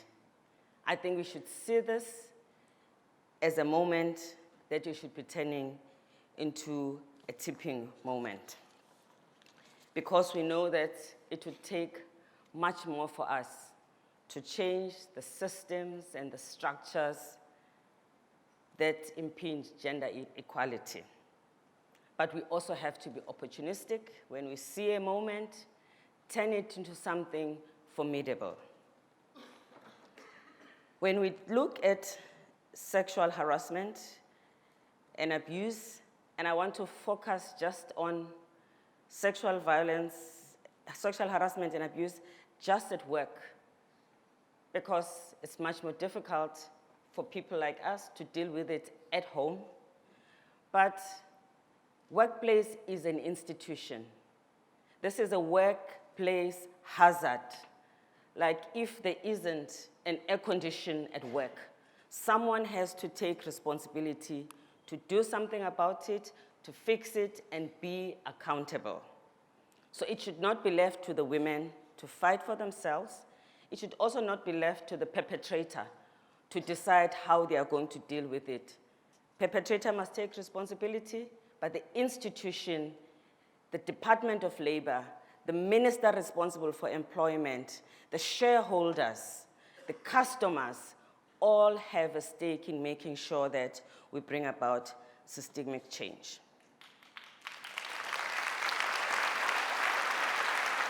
Here, as we sit in this room, we also have a stake in seeing progress because of our proximity, both to the issues and to the institution. We have proximity to each other. It is a luxury not to be able to use our proximity to each other to bring about change that comes with the power of our collaboration.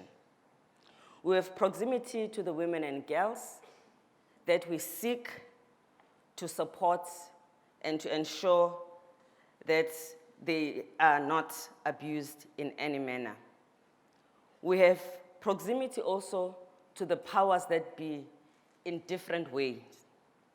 We have proximity also to the informal power that has come with the issue, with the era of the social media, where no one has to elect you to have hits of people listening to you in their thousands and their millions. That is the power that we all have proximity to. So we must and we can use these different opportunity and levels of proximities, if there's a word like that, in order for us to be the change that we can be.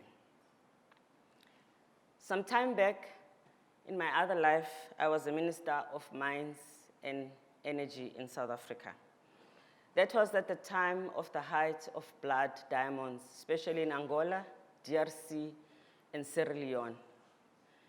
Even though in my country, the problem was not as significant, it was dilapidating for me to see what was happening in those countries.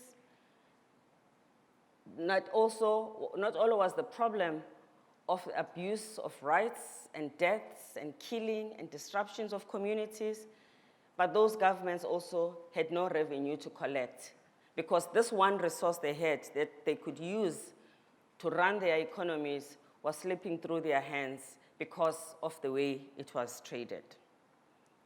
But you know, diamond is a dirty business. You have the buyers, the miners, the sellers, the processors, and any odd person in between. And in order for us to stop the seepage, you needed to bring everybody inside for us to address the issue of blood diamonds.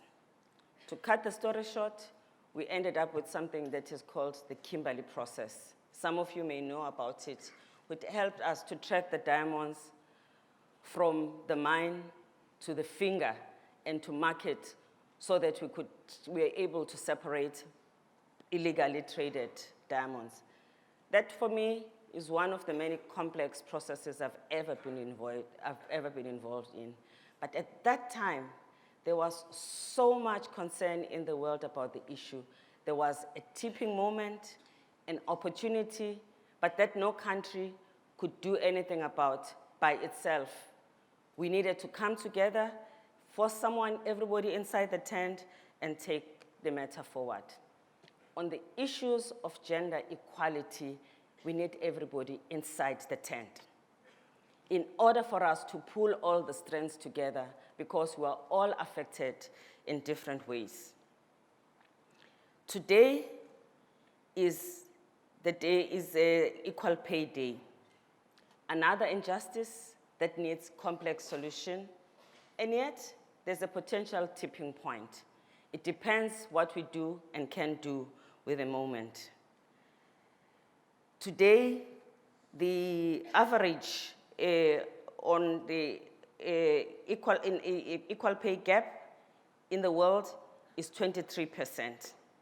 It gets worse if you're a woman of color, indigenous, disabled, and in some cases, your sexual orientation also makes a difference.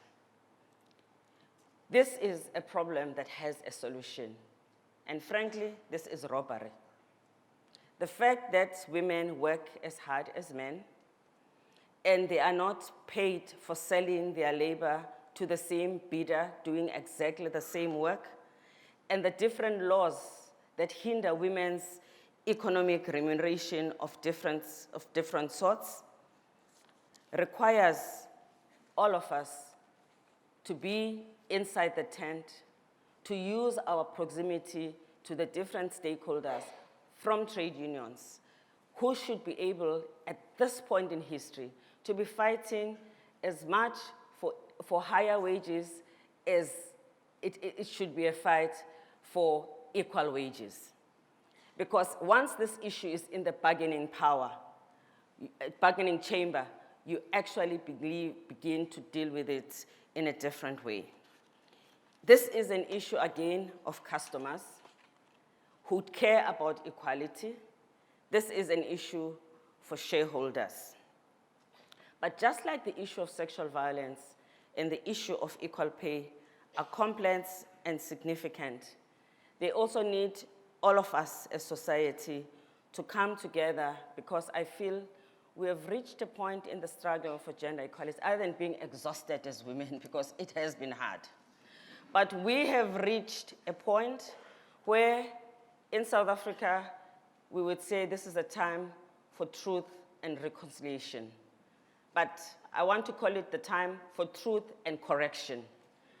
Because if you address the issue of sexual violence, staying with sexual violence at the workplace, only about 10% of the women who are affected do report and have access to justice. If all the women who have been harassed were to stand up, can you imagine what would happen to companies? But that's not a reason to keep quiet and to leave women in that state. Someone has to lead from the front for a dialogue in nations to begin, so that we can crack this situation and move on and make sure that there is justice is served to women. If you think also about the issue of equal pay, some companies have said to me, we just don't have the money. So what should happen to women? Should this be the rest of their lives? Must the women take one for the team? If you consider how much also shareholders are able to take for themselves, there has got to be a time when we sit down and we intervene and we say something has to be done. So these issues are complex, but they need answers.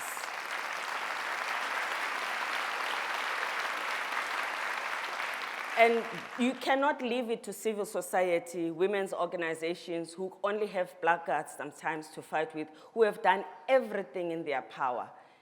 Any person, any leader, any head of state, and the different institutions, including institutions such as religious institutions, need to be part of the tent, because this is the tipping point where truth and correction has to happen in society.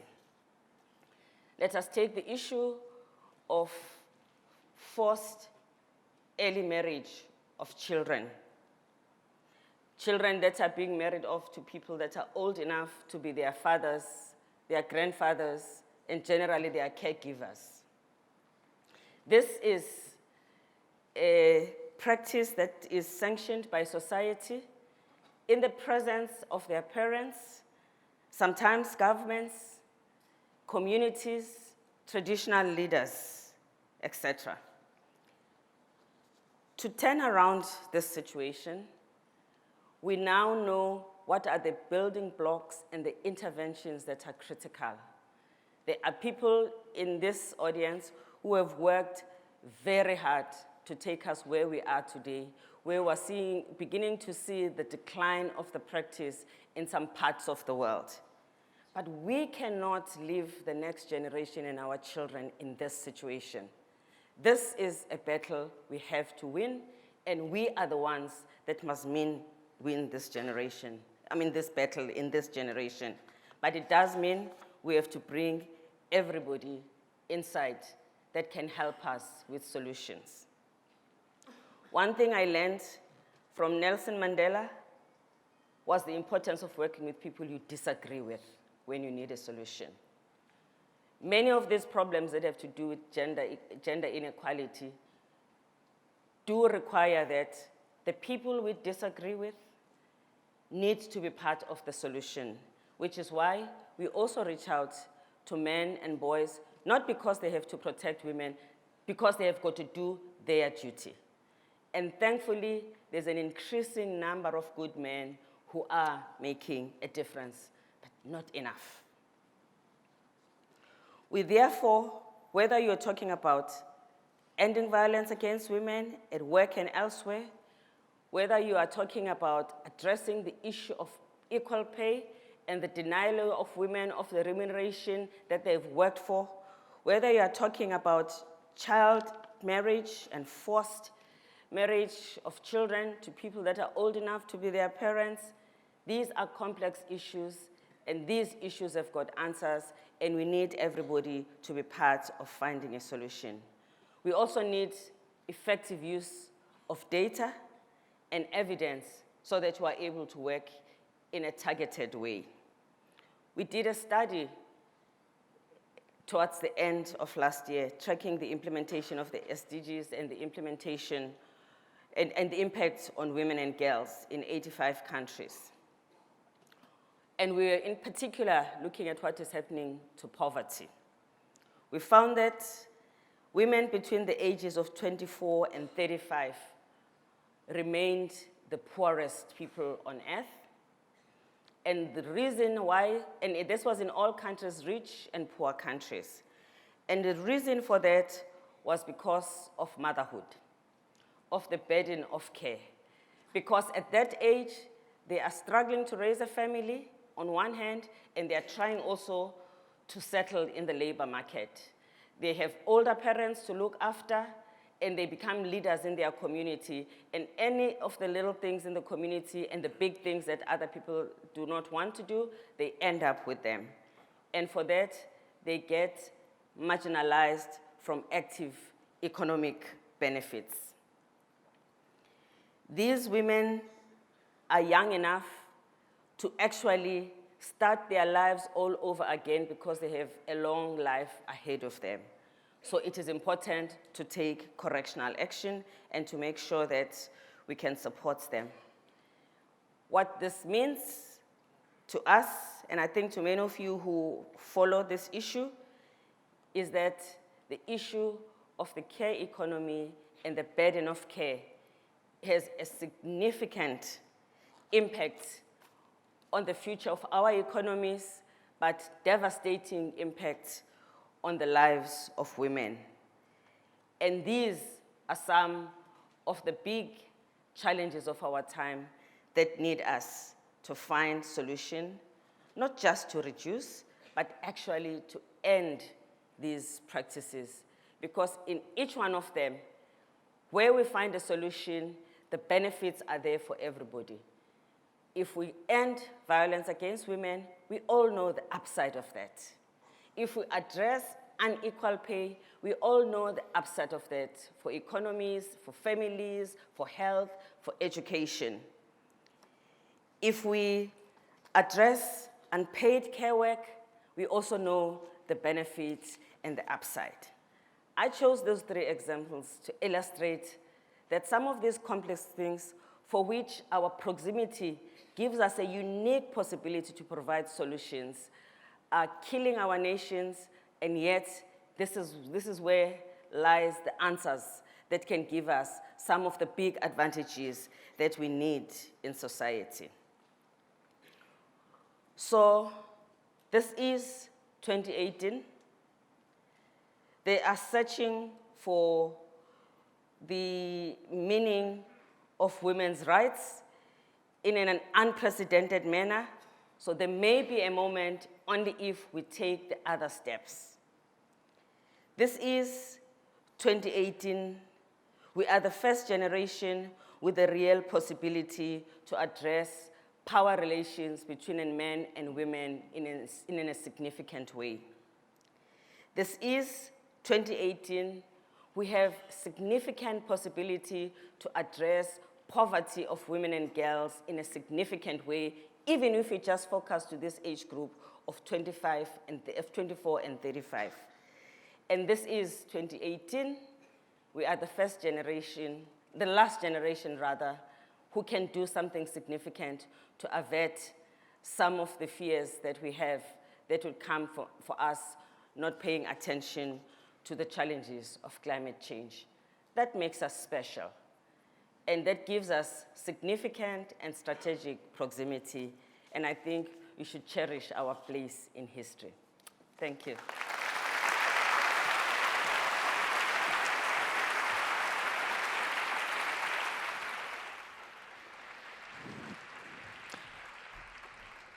I think Phumzile and I are going to need a truth and correction process over my pronunciation of her surname, but she very generously told me before we got started that I didn't have a hope of getting it right, so she was going to be quite tolerant of how I reproduced it. But yes, thank you, Phumzile. So we're now going to turn our attention to the most pressing challenge mentioned by Phumzile, the most pressing challenge of this convening and of our time, climate change. And I'm going to be welcoming up two speakers. Christiana Figueres is another UN superwoman. She led the UN Framework Convention on Climate Change from 2010 to 2016, which means that she picked up from the disappointment of Copenhagen and landed the Paris Agreement, for which, her role in which, she deserves our deepest gratitude. And she deserves our greatest support now, because she informs me that she is not capable of single-handedly making the world hold to those climate promises. Her current role is as the convener of Mission 2020, a global initiative which aims to curb greenhouse gas emissions by the year 2020, just 2 years' time. She'll be joined up here by Tara Houska, who is a native rights attorney from the Cochiching First Nation. She is the National Campaigns Director for Honor the Earth, an environmental justice organization run by native leaders. And given our theme of proximity, I can say that Tara has been very close to the action. She's lived under canvas at both Standing Rock and now at Pipeline 3 in northern Minnesota. Please welcome Christiana and Tara.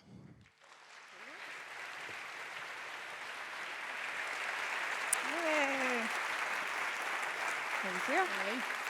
Good to see you.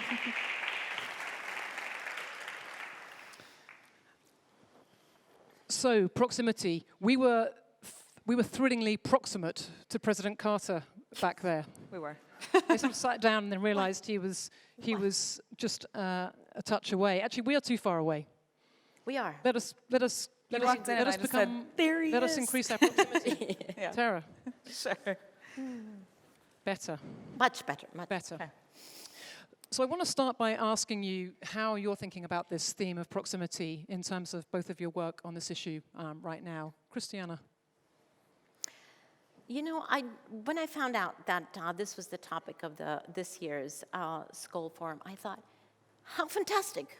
How fantastic, because that is exactly the contradiction that is in the public perception about climate. For me, climate is all about proximity. That is what it is.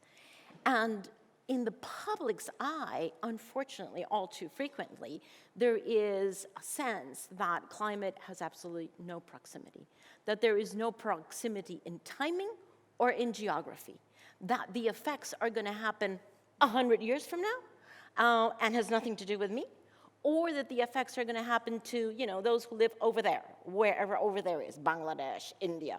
And nothing can be farther from the truth, because for one, climate is already affecting every single living being on this planet, whether we are aware of it or not. And that woman in Bangladesh or in this Sahel, how is she not my sister? How is she not my sister? So geographic proximity, dead. And the lack of timing proximity, also dead, right? Because to think that this is going to happen 100 years from now, no, it is happening now. And beyond that, yes, we know that it's going to get worse. That is the responsibility. The responsibility is precisely to avoid the worst impacts. Because I have 2 daughters, and they will have children, maybe. But it's not about my blood and kin, it's about all future generations. That is our responsibility. It's not to be sitting here as though we were little earthworms, right? I mean, those who say, okay, there's no proximity in climate change, are sort of having a little earthworm mentality.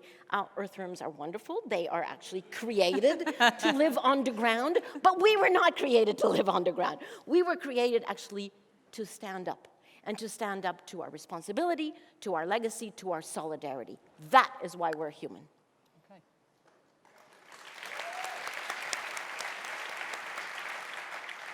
Well, that was amazing. So the theme of proximity, as we've heard all these different amazing speakers present and tell their stories, to me I am not a statistic. My people are not statistics. We have this tendency to displace and say it's over there somewhere, just like you're saying. The 1 in 2 Native women are sexually assaulted in her lifetime. You know, you look at something like that and, that's 3. 1 in 2. They've 1 in actually 2. upped. It's gotten worse. The problem has gotten worse. It was 1 in 3 and now it's 1 in 2. That's appalling. It's an appalling statistic, but it's not a statistic, it's a reality. You know, it's a reality of somebody that I know. It's someone that I recognize and see. It is that Indigenous peoples are impacted first and worst by climate change. It's happening somewhere else. No, it's happening to our communities. It's this understanding that we are all in this together, that my problems are your problems, that the problems of this community that's not my own is still my community. We are all connected. It is what we saw at the resistance at Standing Rock. It's what we're seeing at the resistance happening against the Trans Mountain Pipeline, which just got suspended. Amazing, amazing organizing. It's all of these people coming together and recognizing we can stand for a unified cause, and that unified cause is humanity. It is our future generations. And I know when we talked, you were pointing out that actually, it was the peoples who came to Standing Rock because it was proximity for them that have led to this huge moment for everyone else. Sometimes it is the people who are closest to the problem who are going to bring the activism which is going to inspire the rest of us. Absolutely. All of these people came from all these different walks of life, recognizing this is an issue of Indigenous rights, these people who are consistently forgotten in the conversation of America, despite it being where we're actually from. That we are this kind of footnote in history, and after that it was really sad, but then it moves on. No, we're still here, and our teepees have Wi-Fi. I mean, this crazy idea of, do you live in a teepee? I'm like, yeah, it's got Wi-Fi and a second floor, it's great. It's all these people coming with those ideas, right? They came to Standing Rock with those ideas, but then learned and created this new community together, this beautiful community that was, all these different people sharing and bringing culture and bringing perspective and skill sets and a unified cause of beauty, of we can do this together, we can stand against these machines and we can make a difference. And on June the 1st, Trump announced that he will pull America from the Paris Agreement. I can only imagine. The United States, because America is a continent with many countries. Yes. I'm so sorry. Yes. That was a little bit of truth and correction just there. That must have been, as the architectress of the Paris Agreement, that must have been a devastating moment. Where were you when, on June the 1st, when that news came through? Well, I was traveling, and I knew the speech was coming, so I organized my day so that I could listen. And I listened with a little piece of paper and a pen. And I thought, every time that there is a correct statement, I am going to write it down. And at the end of the speech, I had a blank piece of paper. And I thought, oh my gosh, okay, this is the head of arguably the most important country in the world standing up there in front of all of the cameras in the world, and there is not one correct statement in that entire speech. And it was in the Rose Garden. I thought, poor roses. how are they being subjected to this? But here is what I have seen since then. And you know, I sort of didn't graduate from kindergarten, so I think in pictures. So this is the picture that has evolved for me over the past year. It is sort of as though all of the countries of the world have created, unfortunately, I'm going to use the picture of a highway, and I know I have to change this, improve it, but it's a highway with many different lanes. And the highway is a highway of decarbonization. There are many lanes. Some are for the fast-moving vehicles, some are for the slower, some, you know, there are many different vehicles of engagement, but everybody is moving in the same direction on the same side of the highway. And then one vehicle, large as it is, but it decides to park itself off over here. Now, and not only does it park itself over here, but it actually starts blinking yellow lights, right? Tick, tick, tick, tick, tick, tick. Now, what the parked vehicle with the blinking lights wants is for everybody to stop what they're doing, turn around, and pay attention. You know what happens if you're driving down a highway and you stop and pay attention to the blinking light that's parked? That could be very dangerous. So my suggestion is, let's just ignore this vehicle. Most vehicles that are parked along the highway,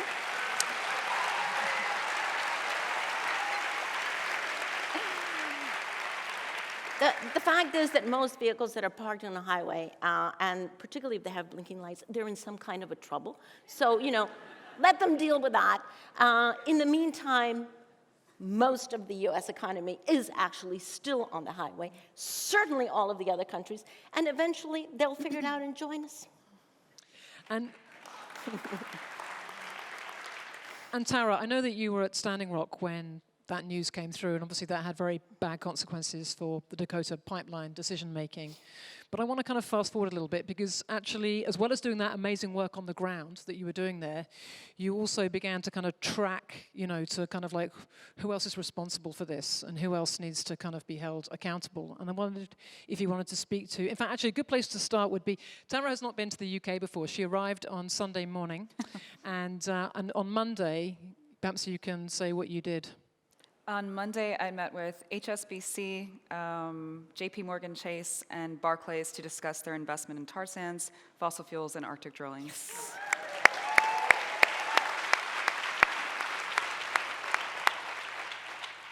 And you know, you've had extraordinary journey, and I know it began with some Sami people who were with you at Standing Rock, who sort of said, "Come to Norway and talk to our banks." What if you could just kind of run us through that kind of first big early wins that you guys had? So there was a point in the campaign at Standing Rock where we were blockaded in physically by the police, and we couldn't actually access the space to block the pipeline from being constructed. And we were, what do we do? What can we do? And people began going out and figuring out, okay, who are the banks funding this project? They began shutting down bank branches. And it happened, you know, first in North Dakota, then in Minnesota, then it started expanding all over. And then it was, what can I do to help? I can do this in my community. And then it turned into the Sami people came out and stood with us at Standing Rock and brought that message back. And then the Norwegian Oil Fund is the third largest funder of fossil fuels in the world. Well, let's have this conversation with them about what they're doing back to these people, out of sight, out of mind. And we'll start this conversation, then you can come over and see and talk with them yourself. And these indigenous women came and sat with the Norwegian Oil Fund and all these different banking institutions. And after a couple meetings, it took more than a few, we got the news back that they were thinking about pulling out of the Dakota Access Pipeline project, and then a little bit later they were thinking about pulling out of fossil fuels altogether. And when that happened, the Norwegian Oil Fund is this massive institution, so it was, you know, the entire industry for a day, the whole stock market was like, oh God, not these guys, they can't pull out of this industry. That's just a few committed people making this massive change in this huge industry. And that's continued. We've continued to meet with them to the tune of, just in this last year and a half, we're at almost $8 billion and counting of cities and pension funds and banking institutions pulling out of fossil fuels. You know, fast forward, the Norwegian Sovereign Wealth Fund, as you point out, is one of the largest sovereign wealth funds. And they as you say, Tara, they have decided for themselves that they want to put out of fossil fuels. They have to get permission from the government of Norway, right? Mm-hmm. So they have requested parliamentary permission. The interesting thing, I think fascinating, is the reason why they're pulling out. They are pulling out, or they want to pull out, because they don't want to be exposed to double risk. Double risk. That's the interesting thing about this, okay? They have understood that their income comes from fossil fuels, risk number one, because we may be leaving quite a bit of that stuff underground.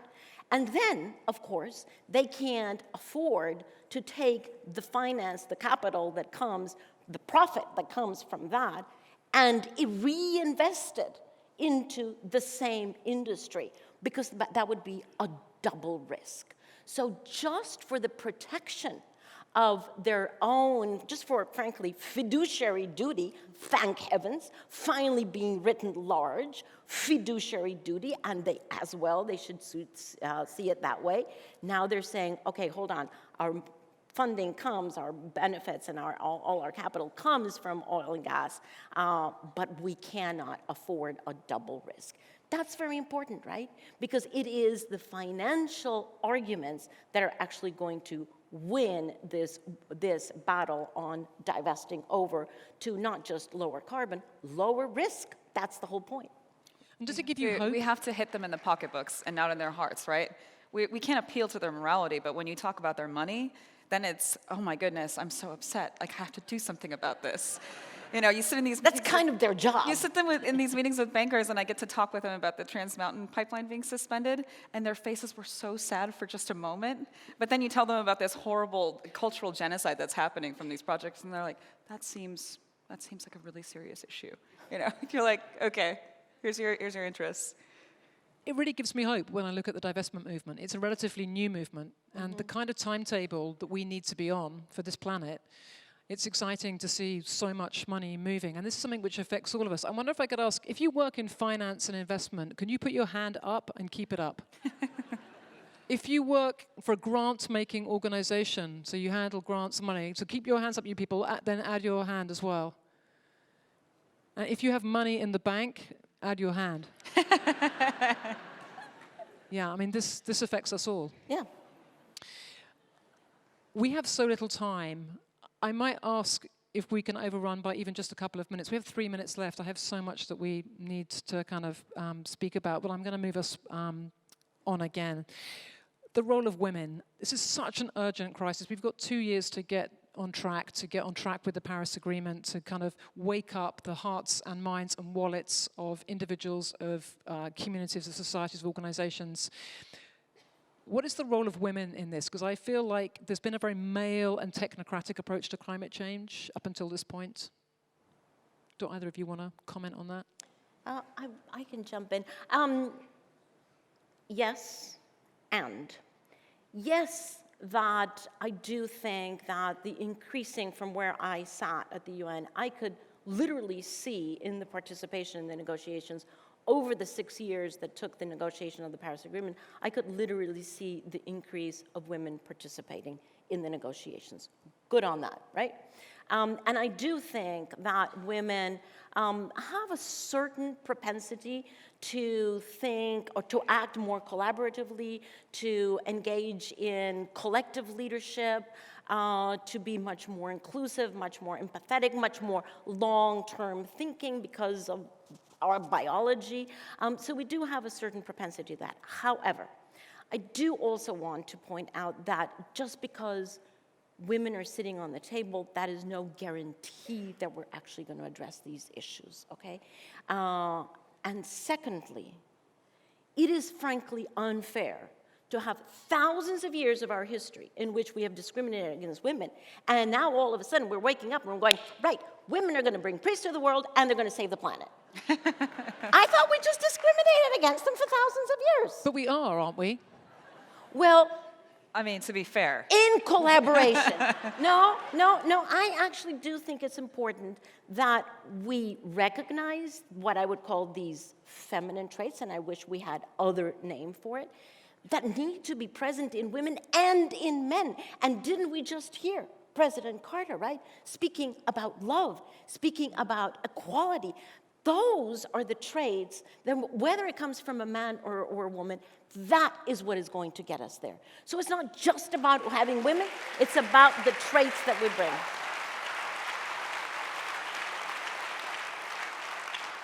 I would say that in terms of organizing on the ground and within communities, women are the backbone of the movement. Whether it is the environment, social justice, all of these different places, you're seeing women who do these things so often selflessly and without needing to stand up in front and take the microphone and be that person.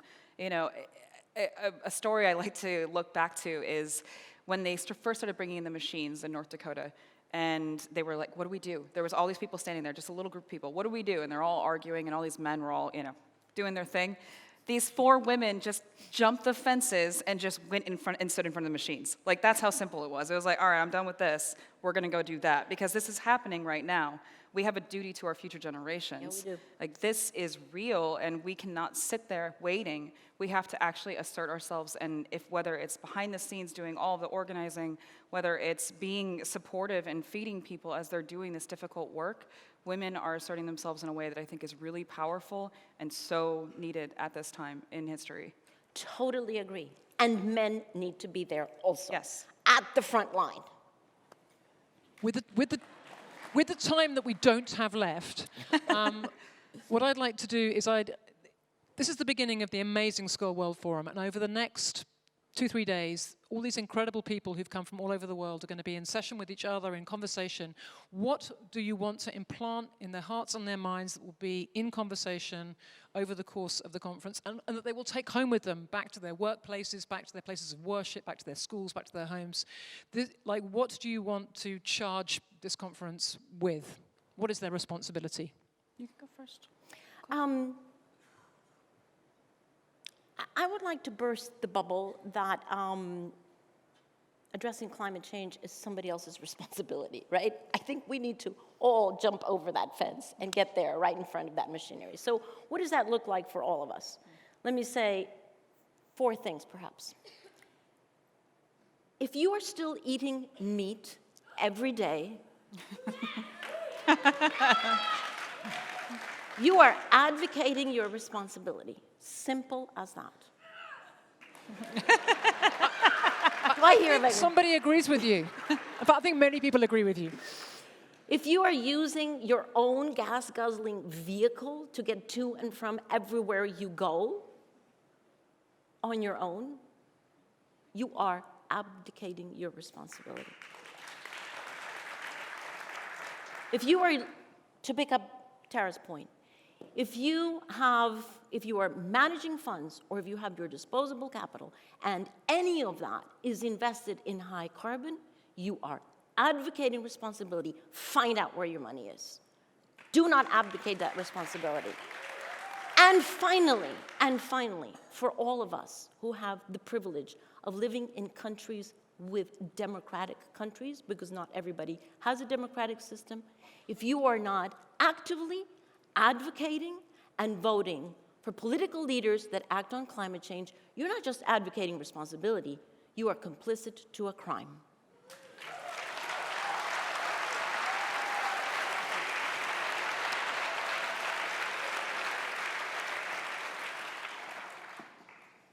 First, think about where your food and where your water comes from. People forget that. They buy it packaged, it's been turned into something else. Everything that we have comes from the earth. Everything that we get rid of goes back to that same earth.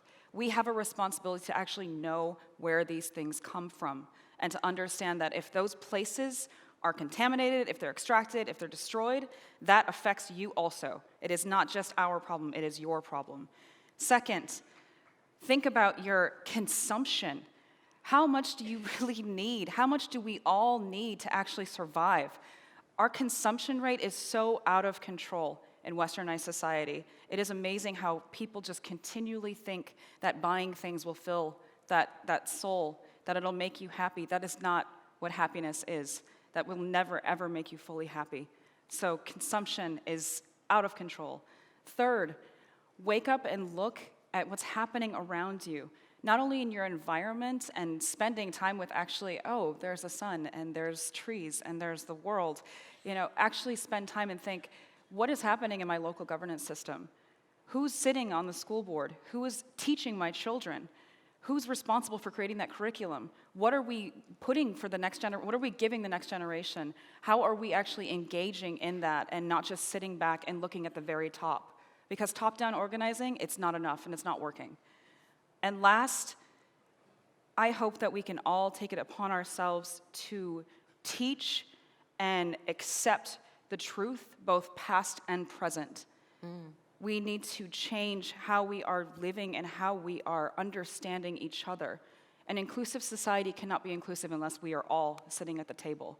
And that means understanding everyone's background and not teaching these versions of history and versions of the present that are steered towards one group. So I hope that we can all do that.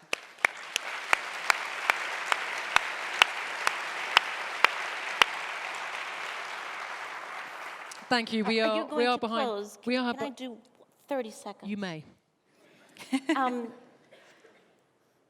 We've spoken about the role of men and women, but I just truly cannot be up here without asking everyone to thank an extraordinary man without whose commitment and vision none of us would be here, and frankly, the good impact on the world would be very, very diminished. Jeff Skoll. Can you stand for Jeff?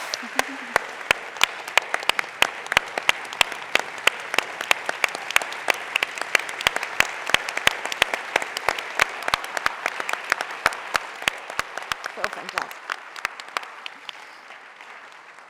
I think that sends him a fantastic, good get well card from us all. Thank you, both of you, and it's just a privilege to have spent this time with you, and I feel myself and all of us have been duly charged. Let this infect our conversations over the next few days. Right, we've got to get off. We're like late. We've got to go. Go.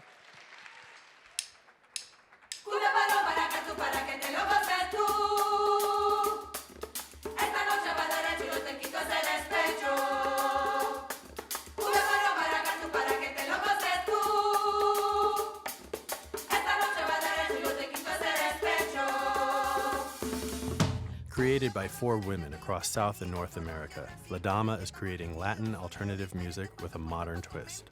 The group first met in 2014 at a U.S. State Department cultural exchange called One Beat. Today, they tour and record together, as well as facilitate workshops around the world. My name is Daniela Serna. I'm from Bogotá, Colombia, and I've been working the last 12 years in Caribbean alternative music with different bands. But pretty much I've worked with girls. Their music-making projects create spaces where participants have to creatively rely on each other and often explore themes around community, expression, and healing.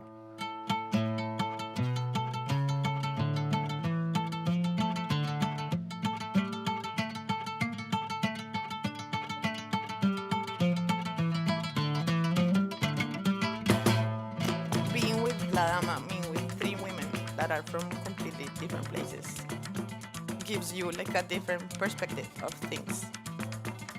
I mean, we're a collective, international collective of women building communities through sound. Other workshops involve working with youth, exploring the sounds that surround them as potential building blocks for creative expression. We spent the last workshop working on improvisatory percussion games. Now you are bigger way.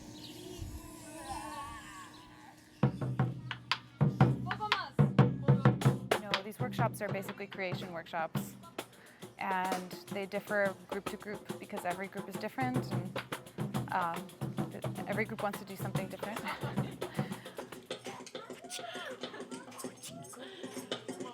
Lo que LADAMA quiere dar es una herramienta que le permita a la gente ser libre para que puedan construir su futuro en la música, en los negocios, en las ciencias, en las sociales. Si un chico simplemente quiere viajar y recorrer el mundo, creo que está en la libertad y en la capacidad de poder hacerlo, y LADAMA es como esa ventana. Tu maraca, tú. LADAMA project is a cultural cross project to empower women and youth to recognize the power they have through music all over the world.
Cumbia porro baracatu para que te lo goces tú. Esta noche va derecho y yo te quito ese despecho. Cumbia porro maracatu para que te lo goces tú. Esta noche va derecho y yo te quito ese despecho. Cumbia, porro, maracato es lo que trajimos. Colombia, Brasil, por aquí estamos reunidos. Un sonido diferente para tu cuerpo y para tu mente. Ponte ya a bailar que este ritmo está bien cadente. De Bogotá hasta Recife, Venezuela, Nueva York. La dama aquí va llegando con todito su flow. Te digo a ti, cariño mío, ven para aquí, caminamos bien juntitos. Cumbia, porro, maracatu para que te lo goces tú. Esta noche va derecho y yo te quito ese despecho. Cumbia, porro, maracatu para que te lo goces tú. Esta noche va derecho y yo te quito ese despecho. Puro talento, sentimiento, ay contento, tengo el corazón de tenerte aquí todo el tiempo por dentro, con tu cumbia, tu flow, tu sabor. Ay mi vida, mi cariño, yo te quiero con un beso suavecito lento. A ti te quiero para bailar el freo, el carnaval del mundo entero. Cumbia, porro, maracatu para que te lo goces tú. Esta noche va derecho y yo te quito ese despecho. Cumbia, porro, maracatu para que te lo goces tú. Esta noche va derecho, yo te quito ese despecho.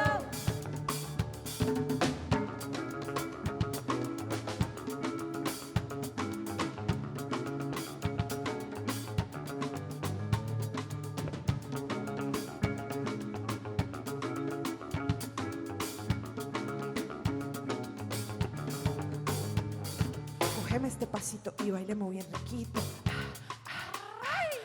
Cógeme este pasito y bailemos bien riquito. Dame otro poquito, dame otro poquito.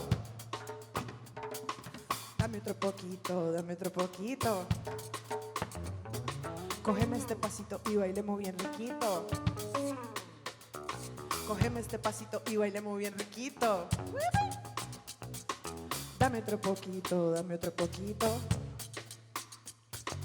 Dame otro poquito, dame otro poquito, dame otro poquito, dame otro poquito. Tu maraca, tu maraca, tu.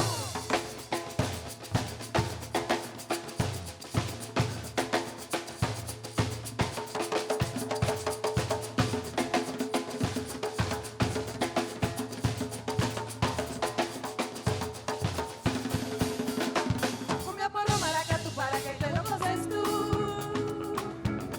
Esta noche va derecho y yo te quito ese despecho. Cumbia, porro, maracatu para que te lo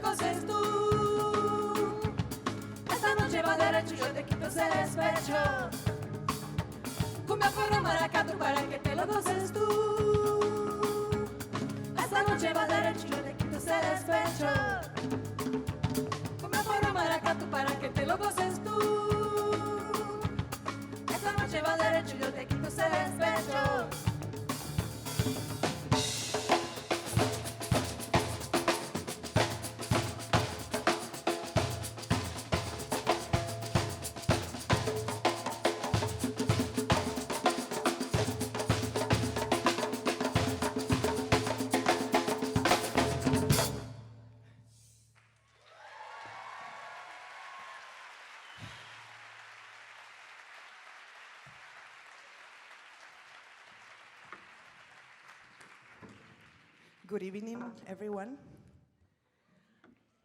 The song we just performed, it's called Porro Maracatu, and it's a mixture between porro, a traditional rhythm from the Caribbean coast in Colombia, my country, with maracatu, Afro-Brazilian rhythm. This is just the perfect example of who we are as a band and how we connect and feel closer to each other. I would love to introduce you to our collaborator and bass player, Pat Subora from Brooklyn, New York.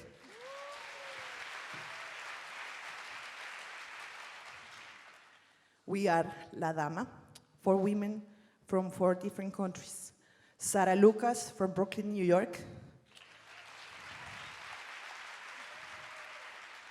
Lara Klaus from Recife, Brazil. Myself, Daniela Serna from Bogotá, Colombia.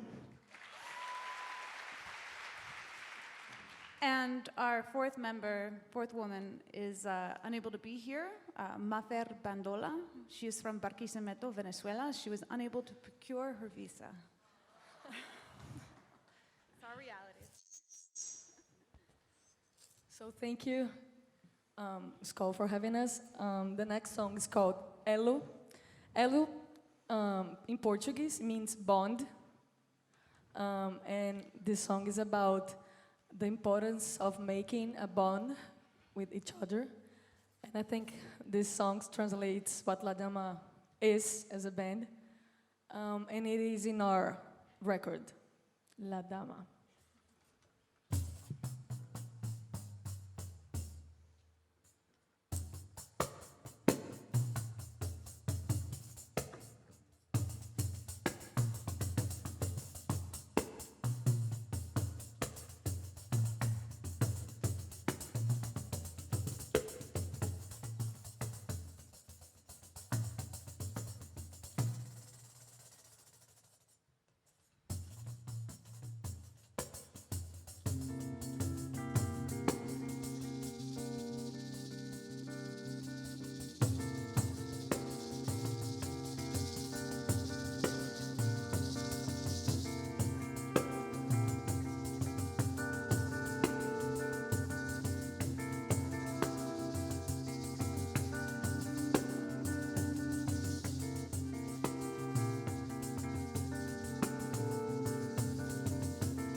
Vamos fazer um elo, um elogio é lógico. Vamos fazer um elo, um elogio ao todo. Vamos fazer um elo, um elogio a ela. Vamos fazer um elo, um elogio. Vamos fazer um elo, um elogio é lógico. Vamos fazer um elo, um elogio ao todo. Vamos fazer um elo, um elogio a ela. Vamos fazer um elo, um elogio.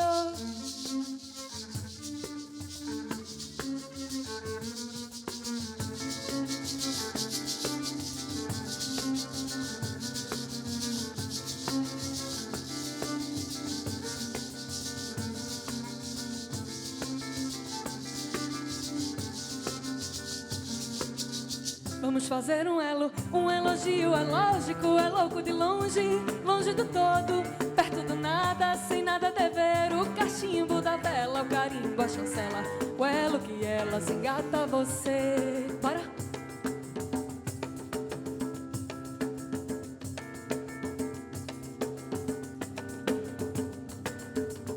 Vamos fazer um elo, um elogio é lógico, é louco de longe, longe do todo, perto do nada, sem nada dever. O cachimbo da vela, o carimbo, a chancela, o elo que ela se engata a você. Vamos fazer um elo, um elogio é lógico. Vamos fazer um elo, um bate-papo ecológico. Vamos fazer um elo, um elogio ao todo. Vamos fazer um elo, um elogio ao nada. Vamos fazer um elo, um elogio a ela. Vamos fazer um elo, um elogio à vida, que a luz de cima clareia embaixo do lado de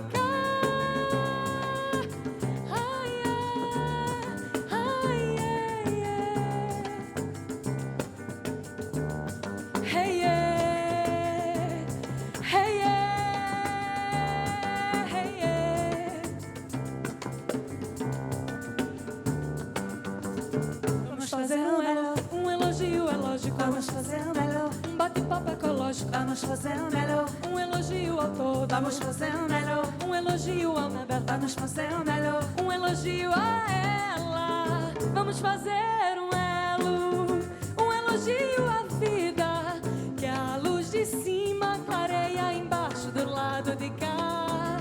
Vamos fazer um elo, um elogio à vida, que a luz de cima clareia embaixo do lado de cá.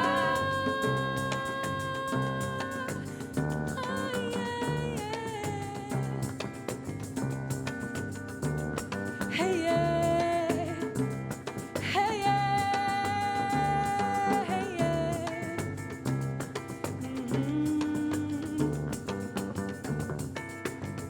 Vamos fazer um elo, um elogio é lógico.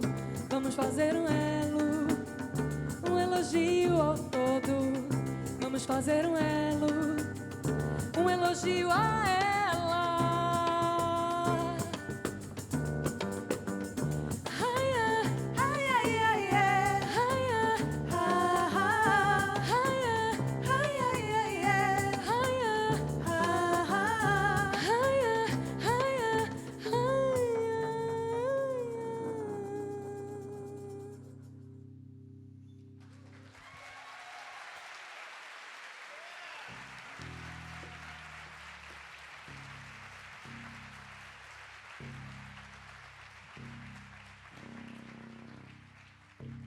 So, in keeping with the spirit of what we've heard today, this song, like Bryan Stevenson was saying, bears witness, calls out, but also gives hope. Thank you so much for bringing us here. It is a huge honor. Thank you.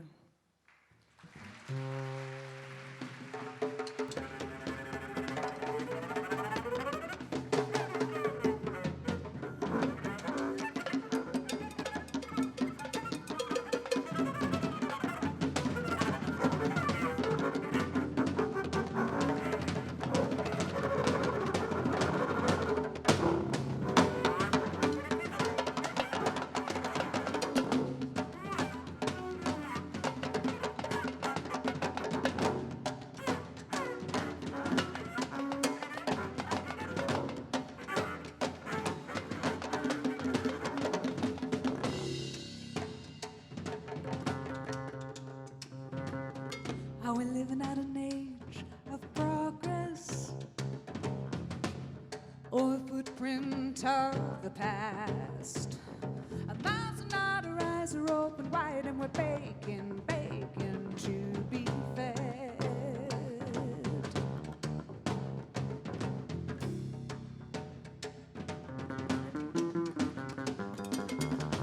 Desperate people make ideal workers, but confused lovers. Love will never leave us if it only had a chance to rest in our homes. Do we deserve a state of unrest? Maybe it's our fate. Well, I believe that we're given ways to see and feel and a chance to breathe. We can dream like we did when we were children. But if we say half of what we mean, not make plain what is unseen, we will be middlemen for our past.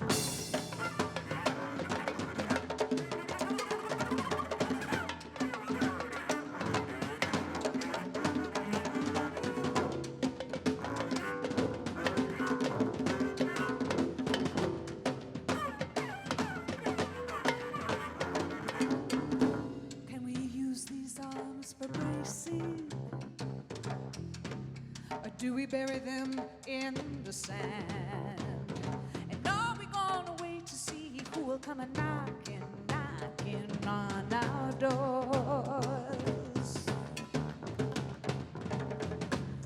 Do we deserve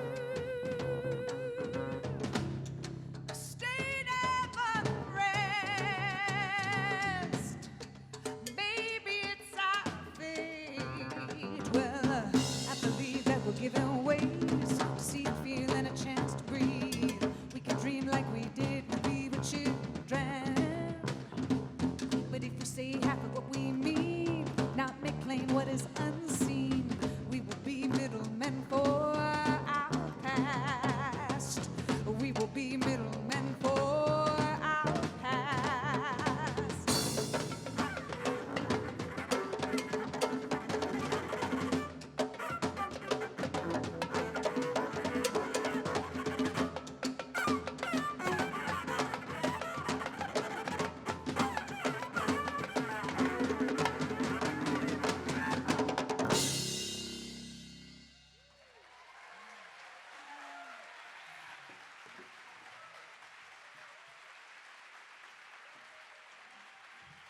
Thank you.